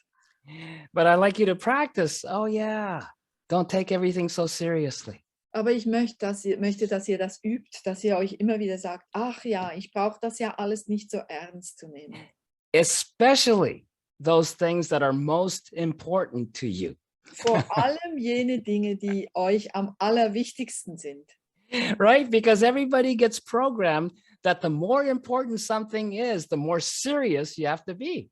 Wir sind alle darauf programmiert, dass je wichtiger etwas ist, desto ernster müssen wir uns damit befassen. How many people think out there, oh, this is your life. It's the most serious, important thing. Be serious about this. Wie viele Leute da draußen denken, das ist dein Leben, das ist das Wichtigste, Ernsteste, worüber du nachdenken solltest. Yes, it is because it's about your life. It's the most important thing. So definitely don't be serious about it. Natürlich, es ist das Wichtigste, denn es geht ja schließlich um dein Leben. Also solltest du auf gar keinen Fall ernst sein. Okay, give yourselves a deep breath. Close your eyes again. Check your grounding, please. Gib dir einen tiefen Atemzug, schließe die Augen, überprüfe deine Erdung. And notice, oh yeah, first, are you being able to be neutral toward your grounding? Und nimm wahr, ob du fähig bist, deiner Erdung gegenüber neutral zu sein. And just check to see that you're not putting in any effort. You're not trying to ground in any way. Stell sicher, dass du keine Anstrengung aufwendest, um dich zu erden. You're just like a kid going, oh, yay, this is my grounding cord. Du bist wie ein Kind, das sagt, oh, da ist meine Erdung. Then the grounding is going to really start to work better. Dann wird die Erdung richtig gut zu funktionieren beginnen. And same thing with check your earth energy flowing through your feet chakras, through your leg channels to the first chakra. Überprüf die Erdenergie über deine Fußchakren durch die Beinkanäle ins erste Chakra. And the cosmic energy flowing down from the crown chakra all the way down those 4 channels to the first chakra. Und die kosmische Energie durch das Kronenchakra, den 4 Kanälen entlang nach unten bis ins erste Chakra. And the mixture of mostly cosmic energy, some earth energy flowing up the front 2 channels, out the crown chakra like a beautiful golden fountain. Und die Mischung von vorwiegend kosmischer Energie mit etwas Erdenergie den beiden vorderen Kanälen entlang nach oben und aus dem Kronenchakra hinaus wie ein wunderschöner goldener Springbrunnen. And notice what happens to your experience as you just check on these energies. Nimm wahr, wie sich deine Erfahrung verändert, wenn du diese Energien einfach überprüfst. Check the arm channels, the hand chakras. Überprüf die Armkanäle, die Handchakren. All right, be aware in the center of your head. Sei mit deinem Bewusstsein mitten in deinem Kopf. And then as you're in the center of your head, just say hello to yourself as the spirit light that you are in the center of your head. Begrüße dich selbst als das Seelenlicht, das du bist, mitten in deinem Kopf. And notice, how would you like to say hello to yourself as spirit? Und frag dich, nimm wahr, wie möchtest du dich selbst als Seele gerne begrüßen?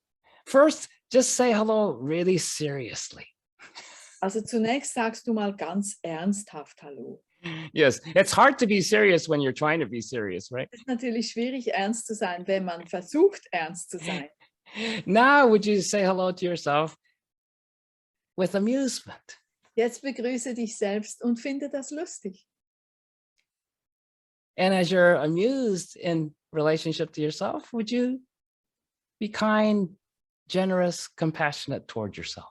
Und wenn du es lustig findest in Beziehung zu dir selbst, dann schau, ob du gütig und mitfühlend und sanft sein kannst mit dir selbst. And notice what happens when you say hello to yourself as spirit in compassion. Schau, was passiert, wenn du dich selbst als Seele mitfühlend begrüßt. Create a rose out in front of you Erstelle eine Rose vor dir and let any naysayer pictures on any kind of thoughts coming out in reaction to that, just let it go into that rose. und lass alle Neinsagerbilder, die als Reaktionen darauf herauskommen, in diese Rose hineingehen. And then just go ahead and imagine that rose exploding in a flash of light. Und dann stellst du dir vor, wie die Rose platzt in einem Blitz. Now would you create a gigantic gold sun above your head? Jetzt erstelle eine riesige goldene Sonne über deinem Kopf. Huge gold sun full of life. Eine riesige goldene Sonne voller Leben. And experience that life force. Und lass dich diese Lebenskraft erfahren. And with amusement and compassion, just bring in that gold sun, give it to yourself. Bleib in deiner lustigen und mitfühlenden Stimmung und bringe diese goldene Sonne herein und schenke sie dir selbst. Imagine you're replenishing every aspect of your space as you bring it in from the crown chakra. Stell dir vor, wie du jeden Aspekt deines Raumes ganz und gar damit anfüllst, während du diese goldene Sonne immer weiter hereinbringst. And as this fills in your entire body, just let it expand and fill in your entire aura around your body. Und wenn dein ganzer Körper ganz und gar angefüllt ist, dann lässt du die Energie weiter nach draußen bringen, bis sie auch deine ganze Aura anfüllt. All right, give yourselves a deep breath. Gib dir einen tiefen Atemzug. Be aware in the center of your head and just stretch. Bleib mit deinem Bewusstsein mitten in deinem Kopf und dann streckst du dich. And just gently bend on over. And drain off any excess energies out of the top of your head, shoulders, and everywhere. Lass alle überschüssige Energie abfließen aus oben an deinem Kopf, aus deinen Schultern, deinem Hals und alles.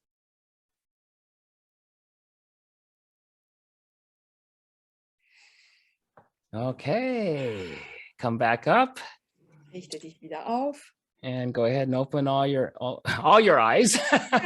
Öffne sämtliche Augen. Welcome back. Willkommen zurück. And yes.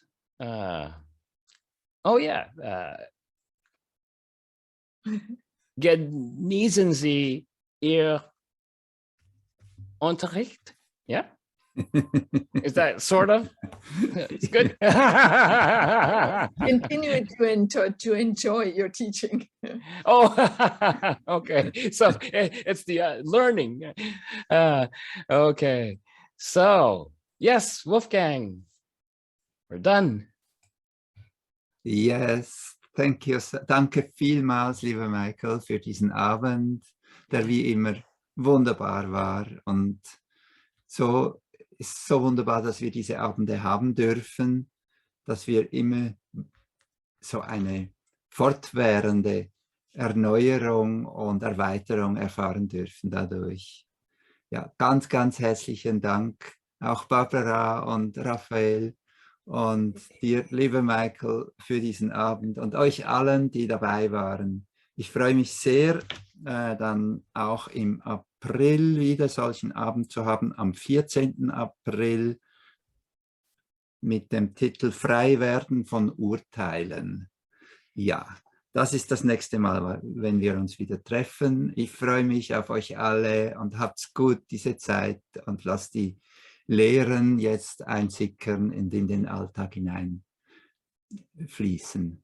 Ja, danke vielmals euch allen. Tschüss, alles Gute. Tschüss, tschüss.